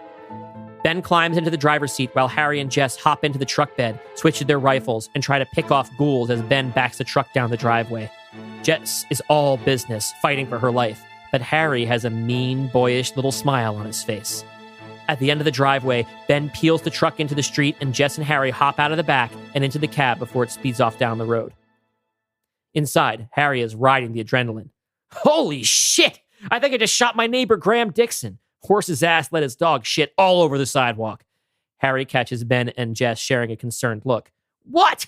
He was dead already. They're zombies. I'm supposed to feel bad? I don't think you should be feeling good about it. You sure don't act like a man whose daughter is on her deathbed. I haven't seen you shed any tears for your dead girlfriend. I'll cry in my own fucking time, thank you. Maybe next time my life's not in danger, assuming that ever happens. That's what I'm saying, though. This is no time to be a pussy. You were shooting those things down right next to me. Can you look me in the eye and tell me this isn't the biggest thrill of your life? We are riding into battle on a righteous mission to save my little girl. I've been preparing half my life for this. You keep telling yourself that. What, now you got a problem with this too? You asked me to do this. Come on, Benny, you should understand. Oh, I understand, all right. I knew a lot of soldiers over there who were just like you, just itching to split some skulls. Guys who signed up for all the wrong reasons. It's cute that you think there's a right reason to join the military. Oh, here comes the commie bullshit. God forbid someone wants to serve their country. You mean serve oil companies and arms manufacturers? You're fucking delusional. You gonna sit quiet for this, Benny? I thought if nothing else, you were still a fucking Marine. Look, Harry, the world's coming to an end, so a lot of the shit that's come between us doesn't really matter anymore. But I need you to face up to one thing. You say you've been preparing for this, but you didn't spend the last decade getting ready to kill monsters. You've been psyching yourself up to kill people, Americans, your neighbors. And your daughter, who I love like she's my own family, is lying with a hole in her stomach because an entire culture has been working up that same itch. You want to celebrate Judgment Day? Be my guest. You can cope with this shitstorm however you want. I'm not going to toast with you. Ben, Jess, and Harry ride in silence for a while. Back at the shelter, Saffron sits on the couch, drinking a cup of water and centering themselves. Helen, who has been watching over Lillian, cautiously approaches the opposite end of the couch. She clears her throat. You saved my baby's life. She's not out of the woods yet. Thank you. Saffron doesn't respond, but without the ability to scroll on their phone as a buffer against unwanted conversation, this makes for an uncomfortable silence. For a moment, it seems as if this might be the end of the exchange, but then Helen takes a seat on the far end of the couch. You mind if I sit? It's your couch, and you already sat down. Right, of course. You know, you don't have to be so hostile. Are you kidding? I wasn't here 2 minutes before you called me a degenerate and a pervert. Well, I'm sorry. I don't understand whatever it is you are. Well, it's not my job to explain my gender to you, okay? Fucking Google it. I don't think there is a Google anymore. What do you want to know? Cut to Ben, Harry, and Jess speeding down the main county road in Ben's battle-damaged truck. They decide to trade up for a truck that's still got both of its doors, so they pull over and salvage one that looks intact, apart from one bullet hole in the windshield. The driver's been shot expertly through the head. There's more than just ghouls to worry about out here. Back to Helen and Saffron, who sit in a more relaxed posture on the couch, deep into conversation. So, you don't consider yourself a man, but you don't want to be a woman either. Uh-huh. I guess what I'm stuck on is, men have it so much easier. Why wouldn't you want to just be a man, I guess? It's not a question of what I want. It's about what I am. My whole life, people have been telling me to be a man, and it was always when they were trying to get me to do something that didn't feel right. Sometimes I was being told not to feel anything at all. Suck it up. Don't cry. Be a man. There were all these rules. Wear this, don't wear that. These are the things you're supposed to care about. This is how you're supposed to behave. And I went along with it for a long time because that's just what you do. Then I met some people who told me I didn't have to and would accept me if I didn't. So I stopped. Just like that. Not all at once. First just online, then around my close friends, then my classmates at med school. I got a lot of lectures about how wearing earrings or eyeshadow was going to alienate my patients. I lost my internship, which is how my parents found out. They said it was either go back to living as a man or they'd stop paying for school and I wouldn't be welcome at home. I'm sure your parents thought they were doing what was right for you. Saffron bites back. I wasn't allowed at my little brother's funeral. I had to come up here the day after and mourn him alone. Helen has nothing to say to this. All I ever wanted was to be a doctor. But by their rules, because of people like you, I couldn't be a surgeon and be myself. And as shitty as it all is, helping your daughter today is the first time I felt like my whole self in years. Maybe ever. I finally got to decide what I get to be. And all it took was for the world to fall apart. Helen sits with this. Saffron waits for some kind of acknowledgement or apology, but doesn't get it. They slouch back into their seat and turn away. You can't understand. Helen looks down at her hands and picks at her fingernails. She takes a breath and finally, Saffron? What? Maybe I won't ever understand you, but today I needed a doctor and God sent me one. In the truck, but how did I do, by the way? I actually like that. People don't know this, but in the last one, I was very critical of Saffron's portrayal.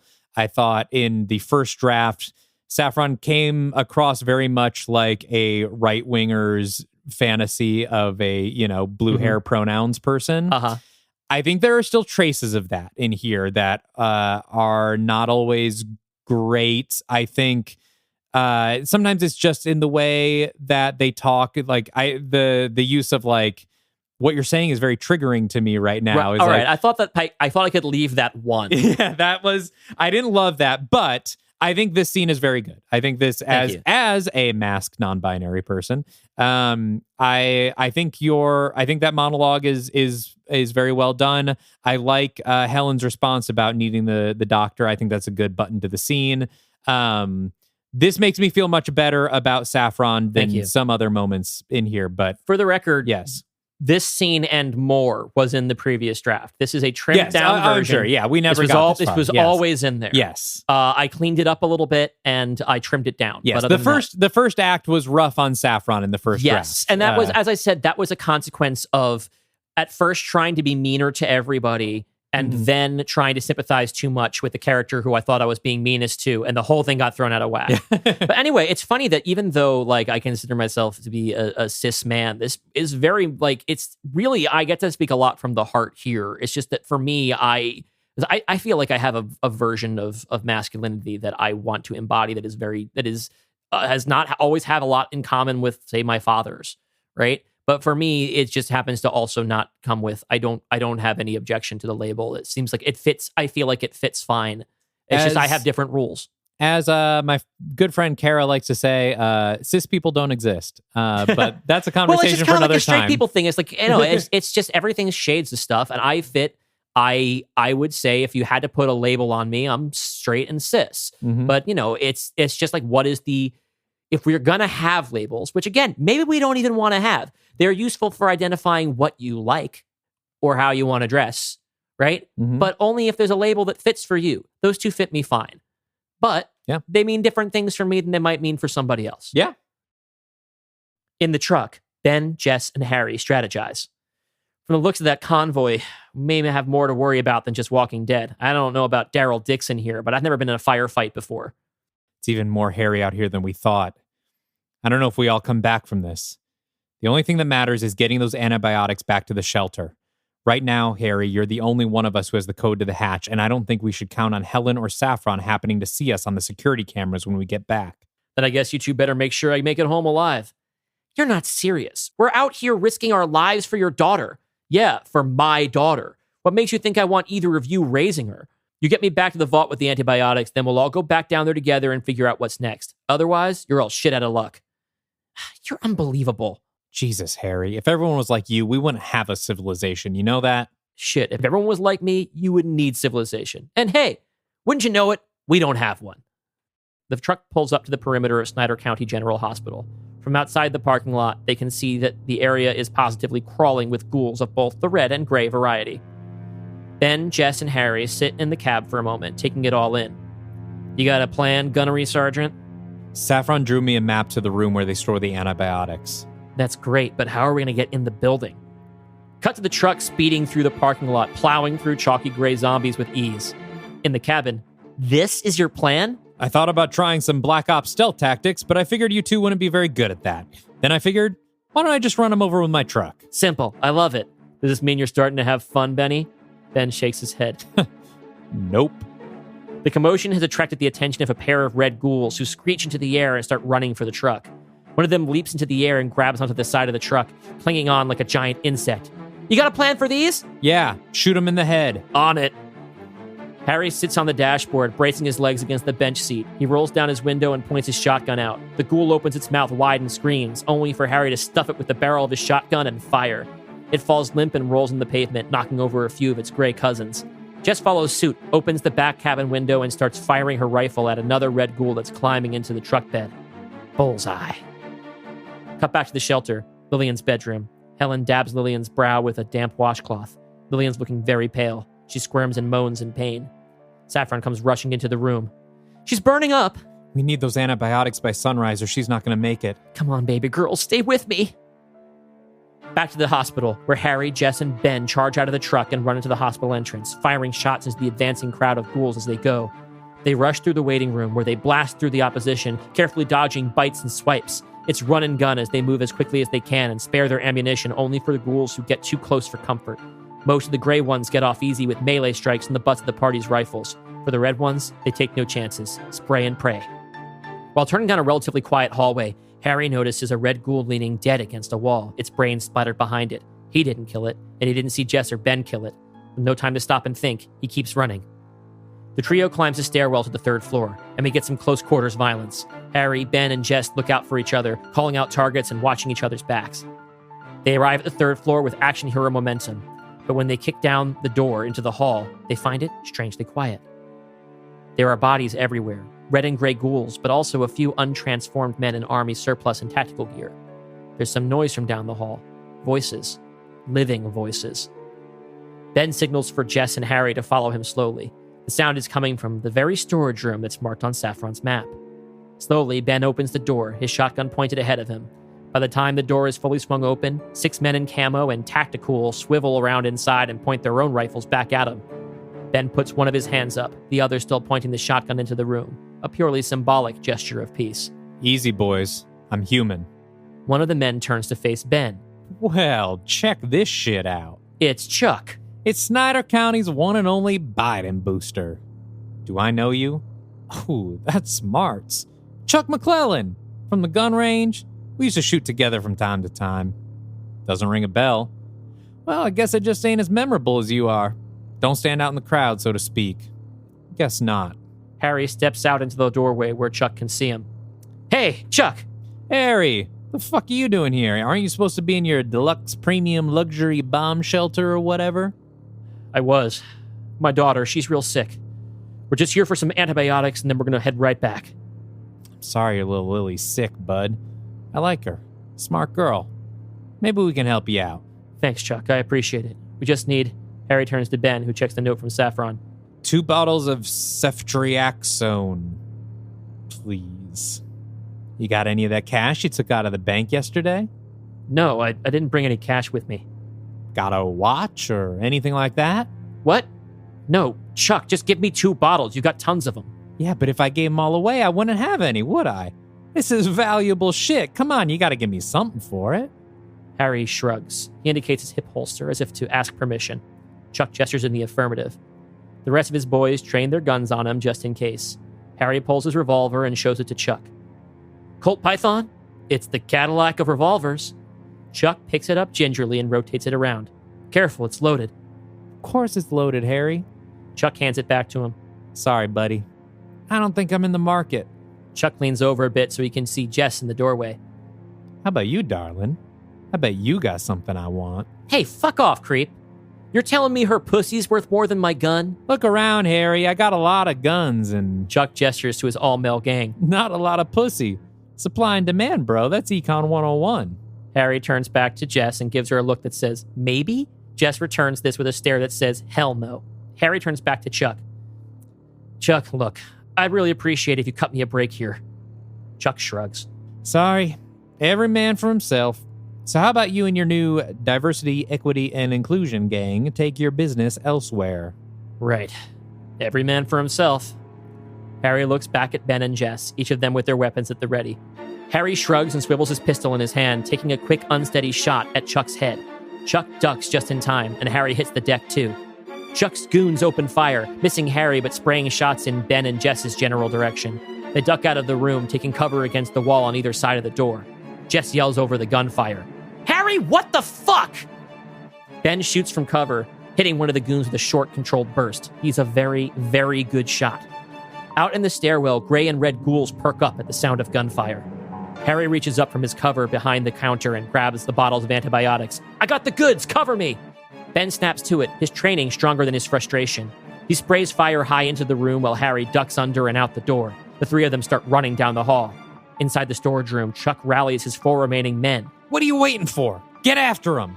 Harry, Jess, and Jen charge down the hallway and escape into the stairwell just as the 3 remaining militiamen get into firing range. In the stairwell, Harry, Ben, and Jess slide down the railings to avoid the gray ghouls. The militiamen fire after them, which attracts the attention of a red ghoul. It screeches, then leaps up to the top of the stairwell and digs its teeth into one of the men. Back at the shelter, Lillian is getting worse. She's pale as a sheet, and her shivers have given way to weak, choking sounds. Helen prays over her, sobbing. The trio arrives at the parking garage and blasts their way towards the truck. This time, Jess is in the driver's seat, while Harry and Ben sit beside her in the cab. Jess guns the engine and flattens a few gray ghouls, but soon it's apparent that they're being pursued not only by red ghouls, but by another truck. God damn it, we're gonna lead them right back to the shelter. We've got no choice. Lillian can't wait any longer. Ben's truck roars through the ghoul-infested town, once again passing the Walmart where there's no one left alive but the dead. The truck is going too fast for the Greys to be a threat, but Ben and Harry pick off approaching red ghouls. The truck behind them, too, starts picking off strays from their tail. The sky behind them is beginning to brighten. It'll be dawn soon. As the truck pulls up to the house, it is once again beset by ghouls. Jess mows over the gray ones while Ben, hanging out of the passenger window, sprays shotgun shells towards the more menacing monsters. They reach the top of the drive, and Jess puts the car in park. Go! I'll cover you! Go! Go! Go! Ben kicks open his door and covers Harry as he sprints for the house. As he runs, the pursuing truck skids to a halt nearby, and one of Chuck's gunmen fires a few shots towards Harry from the moving vehicle. Chuck chastises him. Not at him, you idiot! We need him to open the vault! No time to unlock the front door. As bullets fly around him, Harry dives through the window. He clutches his arm close to his chest. Something's hurt. We can't tell what. He struggles towards the closet. Outside, Jess stands on top of the cab of the truck, trying to shoot a path through the ghouls to the house for herself and Ben, who's shooting at the other truck from below. He hits one of Chuck's goons in the shoulder, knocking him off the bed of the truck and into a crowd of ghouls, who dive onto him and start eating him alive, ripping and biting his flesh right off of his bones. At the same moment, Chuck jumps out from his truck and sprints towards the house. Ben tries and fails to get a beat on him before he disappears into the house. Ben pursues, but has to fight through Greys along the way, slowing him down. Inside, Harry is about to enter the access code to the vault when he hears the sound of a boot crushing glass behind him. He whirls around and sees Chuck rushing towards him with a pistol trained at his head. Harry immediately hits clear on the keypad, wiping his progress. Chuck pistol whips Harry on the nose. Harry drops his gun and puts his hands up to his face, and they're soaked in blood. Chuck picks up Harry's weapon and tucks it into his belt. You cost me most of my crew, you wily fuck. I expect some compensation. Harry spits blood, then looks up with a grin. Fine. You need a new gang? You can start with me. Chuck is taken aback. For real? And why exactly should I trust you after all this? Because you were right, Chuck. I don't want to spend the apocalypse in a fancy underground hotel suite. I want this. I want to pillage and kill and raise hell just like you. So if it means fighting another day, I'll watch your back. But we leave the pills here. Helen will pop her head up eventually, and when she does, we'll be long gone. Chuck gestures to the fighting outside. What about them? Cut outside to Ben and Jess struggling to hold off the ghouls while also evading fire from Chuck's last 2 minions. Back to the house. Harry hawks a bloody loogie and spits. Fuck 'em. Chuck shrugs and reaches down a hand to Harry. Works for me. Let's go. Chuck throws an arm over Harry's shoulder and they walk towards the car. We watch them leave the house and notice that the back of Harry's shirt is stained with blood. The stain is growing. Outside, Chuck signals to his men. Hold your fire, boys. The goons quit firing long enough for Chuck and Harry to load into the truck. Chuck into the front of the dual cab, Harry into the back. Ben knocks back a gray ghoul and screams after Harry. Harry, what the hell are you doing? What I should have done in the first place, Benny. God damn you, Harry! Harry stands on the running board of Chuck's pickup and calls out to Ben. Oh, and Ben? The two lock eyes. Harry smirks. Touchdown. Chuck's pickup kicks up dirt and does a donut around the Cooper's lawn, while Chuck cackles like an idiot behind the wheel. The pickup pulls away. Jess stands on top of the pickup cab, trying to keep the ghouls from climbing up to her. She calls down to Ben. What do we do now? Around Ben, everything slows down. A red ghoul sprints towards him, and it seems as if he's lost the will to fight. Then, in a moment of clarity, Ben lifts his shotgun back in front of him and blasts the ghoul away. Touchdown! Ben makes a break for the house and dives through the window. Ben punches a code into the vault keyboard, 1881, and it opens. Jess is about to follow when there's a thud on the bed of the truck. A familiar red ghoul has landed there. It's Barbara. Ben slides down the ladder and runs across the living room. Saffron meets him halfway, takes the handoff, and pulls 2 pills from the bottle while they run to the bedroom. They slap the pills into Helen's hand and she feeds them quickly to Lillian, pouring a glass of water down her throat. Lillian spits, chokes, but ultimately gets the medicine down. Outside, the Barbara ghoul screeches into the sky, so loud it nearly knocks Jess from her perch. It stares at her. Jess aims her pistol at the ghoul's forehead. Okay, now I'm ready. Bang! Jess's bullet sends the Barbara ghoul falling in a beautiful arc towards the driveway. With only the shambling gray ghouls left, Jess can take her time climbing down from the truck and walking with her head down to the hatch. The moans of the dead nearly drown them out, but when Jess joins Ben at the hatch, she's sobbing. At the bottom of the ladder, Jess collapses into Saffron's arms, and they cry with their entire bodies. Cut to Chuck's truck as it speeds down the road, blasting Viking metal. Chuck laughs. I gotta tell you, Harry, I didn't think you had it in you. Harry sits behind him in the back of the double cab next to another goon. He doesn't answer. Harry? The goon next to Harry jostles his body. His arms fall limp to his sides, exposing a massive gushing wound in his stomach. He's dead. What the fuck? A moment later, Harry's eyes open and he lunges forward, grabbing Chuck by the neck and taking a deep, hungry bite. Chuck loses control of the truck and it spins off its wheels into a roll. Chuck and his goons scream as they're torn apart inside the flipped truck. Fade to black. We cut from black to a TV news broadcast. An anchor is standing in front of a map of the U.S. like a weatherman.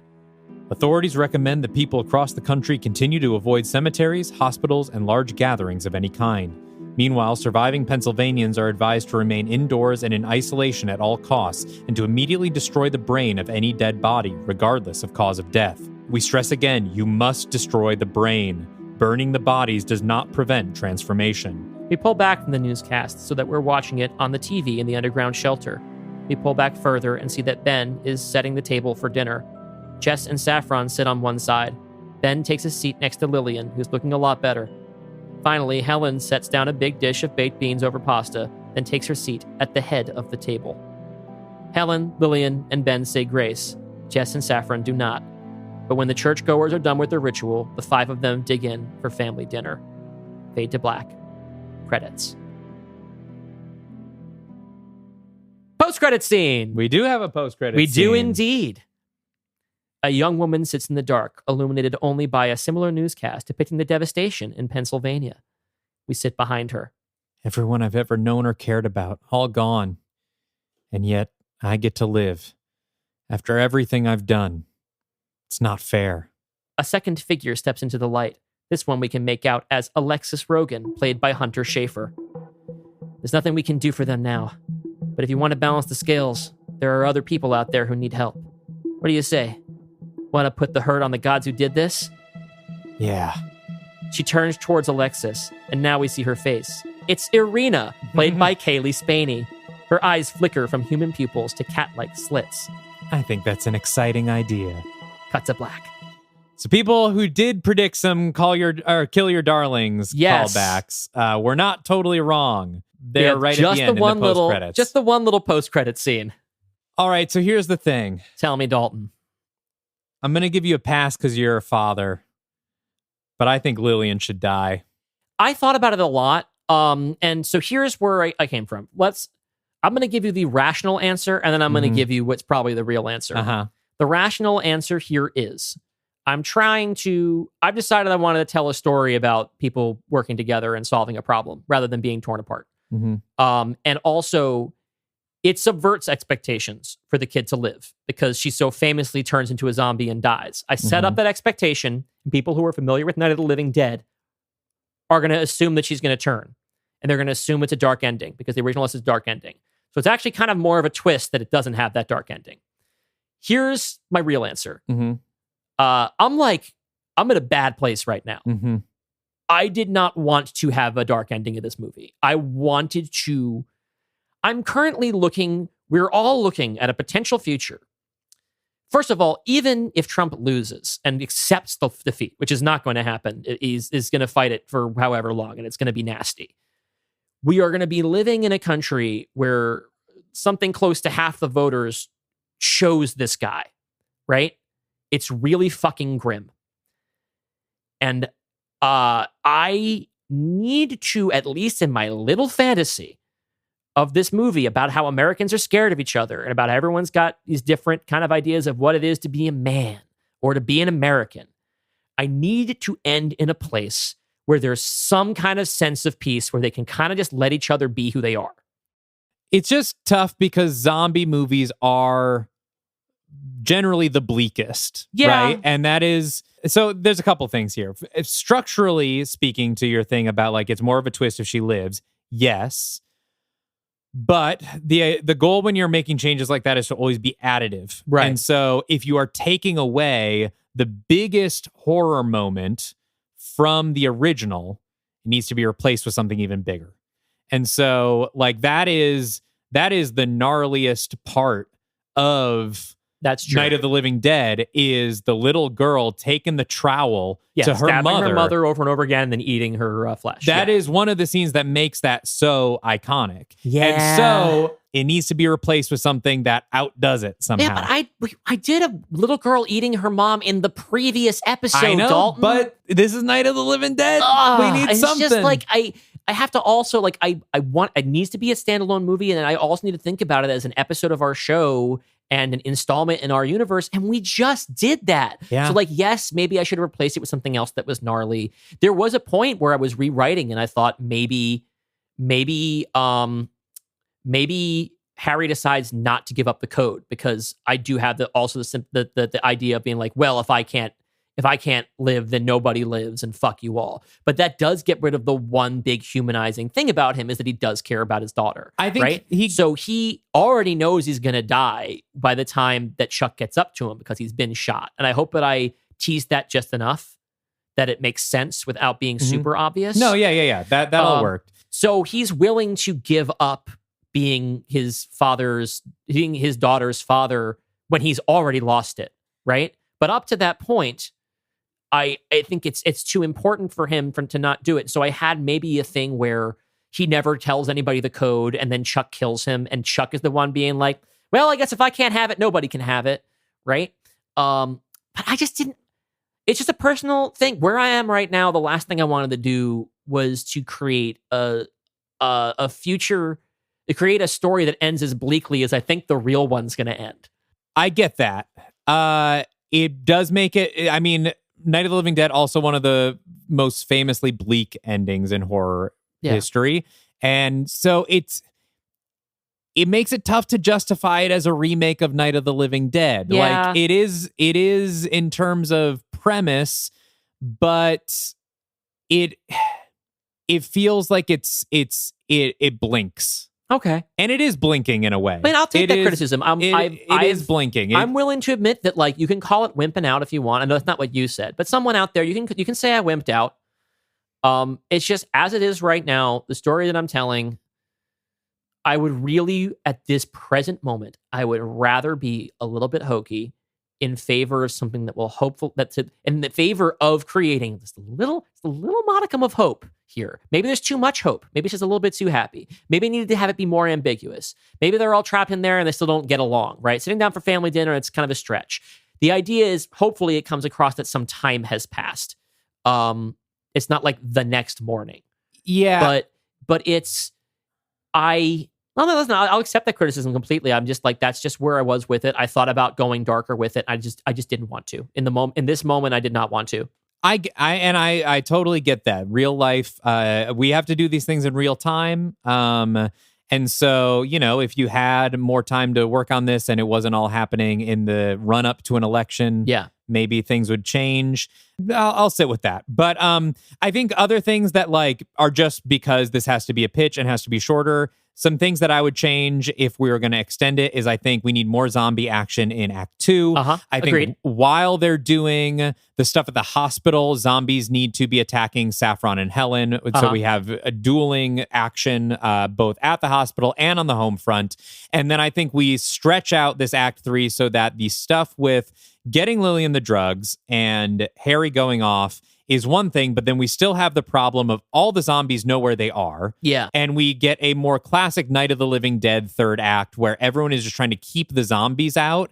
And this can be after Lillian has either taken the drugs or not and died and come back and been killed, depending on how we would do it on a future rewrite. But anyway. Let me throw an idea about how that would practically work at you, because this is a premise, an idea I had about basically the architecture of this house that Harry built specifically for this purpose. Sure. Is that I was going to have there be like a tower on top that they can go out and they can see what's happening out there, and that they could do a classic tower defense from the top of this thing. It felt kind of made up, right? It felt like the kind of thing you'd make up for a movie. And I was going to justify it more or less with because that's how Harry sees it. Yeah. Is that he wants to go up there and snipe the zombies from the roof. Yeah. And that would kind of allow there to be more, and then they can be climbing at the house. Maybe the house that sets on fire later in the movie, and that creates that tension. Because right now I have the fire happen, and then the rain puts out the fire. Yeah, that's not ideal, right? Maybe it should light on fire later. We need a final siege that happens after the Lillian stuff, and I think that's where the Barbara moment happens. So we divorce the Barbara moment from the Lillian moment, so they each have time to breathe. Yeah, they're too close together right now. But that's all just the thing. We would need another 20 pages, and I specifically told you not to make it another 20 pages. And like other things that happened here in the third act and that was set up in the second, but some of it that happens in the third act is more of the sort of bonding between Saffron and Helen over the idea that, so in the beginning at Walmart, one of the things that was there is that Lillian gets shot at the Walmart when people are freaking out about canned goods and stuff, which I think comes through regardless, right? You don't need that. We don't need that. But the part of what happens is that Helen has this problem where she feels this horrible guilt because Lillian gets shot because she sends Lillian on ahead to the next aisle so that she can steal a pair of pregnancy tests. And then she goes home, and while the surgery is happening, she takes the tests and she's pregnant. And there's the weird conflict in Helen, who I think gets the shortest shrift of these characters because I cut her subplot, is that she is someone who believes everything happens for a reason. She believes she's a big believer in God and everything. And yet she's here in this shelter with a baby that she does not want. Hold on. And she was going to basically ask Saffron, while Harry is gone, can you give me an abortion? So he never knows that it happens. Which leads to potentially a really gnarly thing if we just, but the baby's like, it would have been really early on. Yeah. Otherwise, you could have a crawling zombie. No, like, that's your escalation. That's what you replace Lillian's death with. Lillian only gets to live if Helen has an abortion, and after the fetus is out, it is alive, and she has to smash it with a hammer. She has to. So she is looking at as a pro-life person. Yes, she has something that she thinks that she has done that's the a baby with a soul and whatever. Yeah, she is watching it be alive as a reanimated zombie I needed to fetus. go for this. But what I couldn't get past it was the idea that this thing she wouldn't be far enough. She's not doesn't showing matter. So far It's a movie. that it wouldn't be a threat. Right? It doesn't have to be. The thing I was saying, it doesn't have to be a physical threat. It is a crisis of faith. Yes, it is the psychological horror of her having to smash this with a hammer. That's in the movie now. Yeah. Absolutely. That's what you replaced Lillian's death with. That is an escalation. We are living in a post-immaculate world. We can do that. Yes. We can do that scene. We can do it with a practical doll, and we can accept all of the letters that we will get. Yeah. It is. Thank you. If that you saves do that, the day. if you do that, Lillian gets to live. Good. And we got to come up with that. It got to still come from a germ of my idea, and we got to carry it forward together. That's what I like. When we have a revision, it's not just like we carried across the finish line. Yeah. And I think Helen is also disgusted by it because because it's not what you see on the billboard. Again, that comes back around to the fucking thing in the beginning. The billboard, which these are both real billboards that you'll find when you're driving across the. But this beautiful thing that she has been fighting to protect, she sees it a zombified, perverted version of it, and she's disgusted. And I think maybe she even just reflexively kills it and is then horrified by what she's just done. Yes. But this is the thing where, like, we have this moment at the end, which right now I don't think is terribly earned, where she takes her seat at the head of the table. Symbolically, she's the head of the family now, right? And part of this journey that I cut was the idea of her learning to assert herself and her own needs, and not just be either an instrument of God or an instrument of her husband. And that all ended up on the cutting room floor. And I'm glad that we at least had the opportunity to talk about it here, because I think that would have been great. And like you said, if I had had more time to realize that so much in Act 1 could go, and I could keep all of that and see it through, especially with the conclusion we just came up here with here, which is, it seems so obvious now, right? Which is when you know you've got it. Yeah. That should be in the movie. Yeah. We are way over time. Okay. We have to wrap up this episode. Folks. We have gone too long. But one thing I just have to shout out, because I know people may bring this up. The thing about the dinner scene that is really getting me is that it's hell on earth. And for me, like, one of the more implausible things is just that there would be the news the next day. You know, like... Oh, yeah, there really shouldn't be news. There shouldn't be news. Like, demons have overtaken the planet. I don't think they're sitting down to a dinner anytime soon. Well, I mean, like, they're in the shelter. They can outlast it or whatever. But I think it's better. I think, if we see them sit down at dinner and then we zoom out and, like, they are walled in... Well, they're in the they're in the vault, then right? I think we have to emphasize that. Okay, so maybe the way that we cut through the treacle a little bit, not only by having there be a squashed fetus, and maybe we see like thousands of zombies around the house, like milling around. That's way better. To show that they're trapped there. We see that they're sitting down for dinner and they're doing their best to live normally, and then we pull back, we go up there, and we see that just like the whole town is standing on top of the vault, waiting for them to pop their head up. Yeah, that's much better. Yeah. Cool. All right. I think we can lock this in. Not a lot of canon implications, other than because it's standalone. There shouldn't be in the next couple. So we're gonna hit our picture lock right now. It's alive! In the name of God, now I know what it feels like to be God. Sorry if I'm rushing the ending here, people, but I do have neighbors, and I don't want him to be upset with me. But subscribe to our Patreon at patreon.com/Dylan and Dalton. We will be talking a lot about this episode on there, I'm sure. Yep. Let's give a quick thanks to our executive producers, Andy from the Discord, Brian Egan, Callie Marbendlar, Matt Thackeray, Moose, and Soonmont. Thank you so much for supporting us at the $15 a month level this month. And let's have a big round of applause for our studio executives who are supporting us at $25 a month: Alyssa, Beerus, Bill French, Brent Dreyer, Goblin Snack, Joe Valiant, Cadel, Noel T, and Tom Webster. Thank you so much for your support. And as always, anybody who subscribes at $25 a month level for at least 1 month gets to pick a movie for us to remake and pitch in a bonus episode of the Patreon podcast, Are You Afraid of Dylan and Dalton? Yes, you got one of those bonus podcasts in your feed last week because we were running a little late. Little apology for our lateness. Sorry for being a little late, but in 2 weeks, we will be back. We will not be late because we've already taped the episode with our guest, Alicia Stella from Theme Park Stop, who is going to be telling us all about the Dark Universe theme park that is actually being built down in Universal Studios, Florida. And we will be pitching our own Dark Universe rides based on our existing Dark Universe canon. So join us in 2 weeks, and until then, stay afraid of the Dark Universe.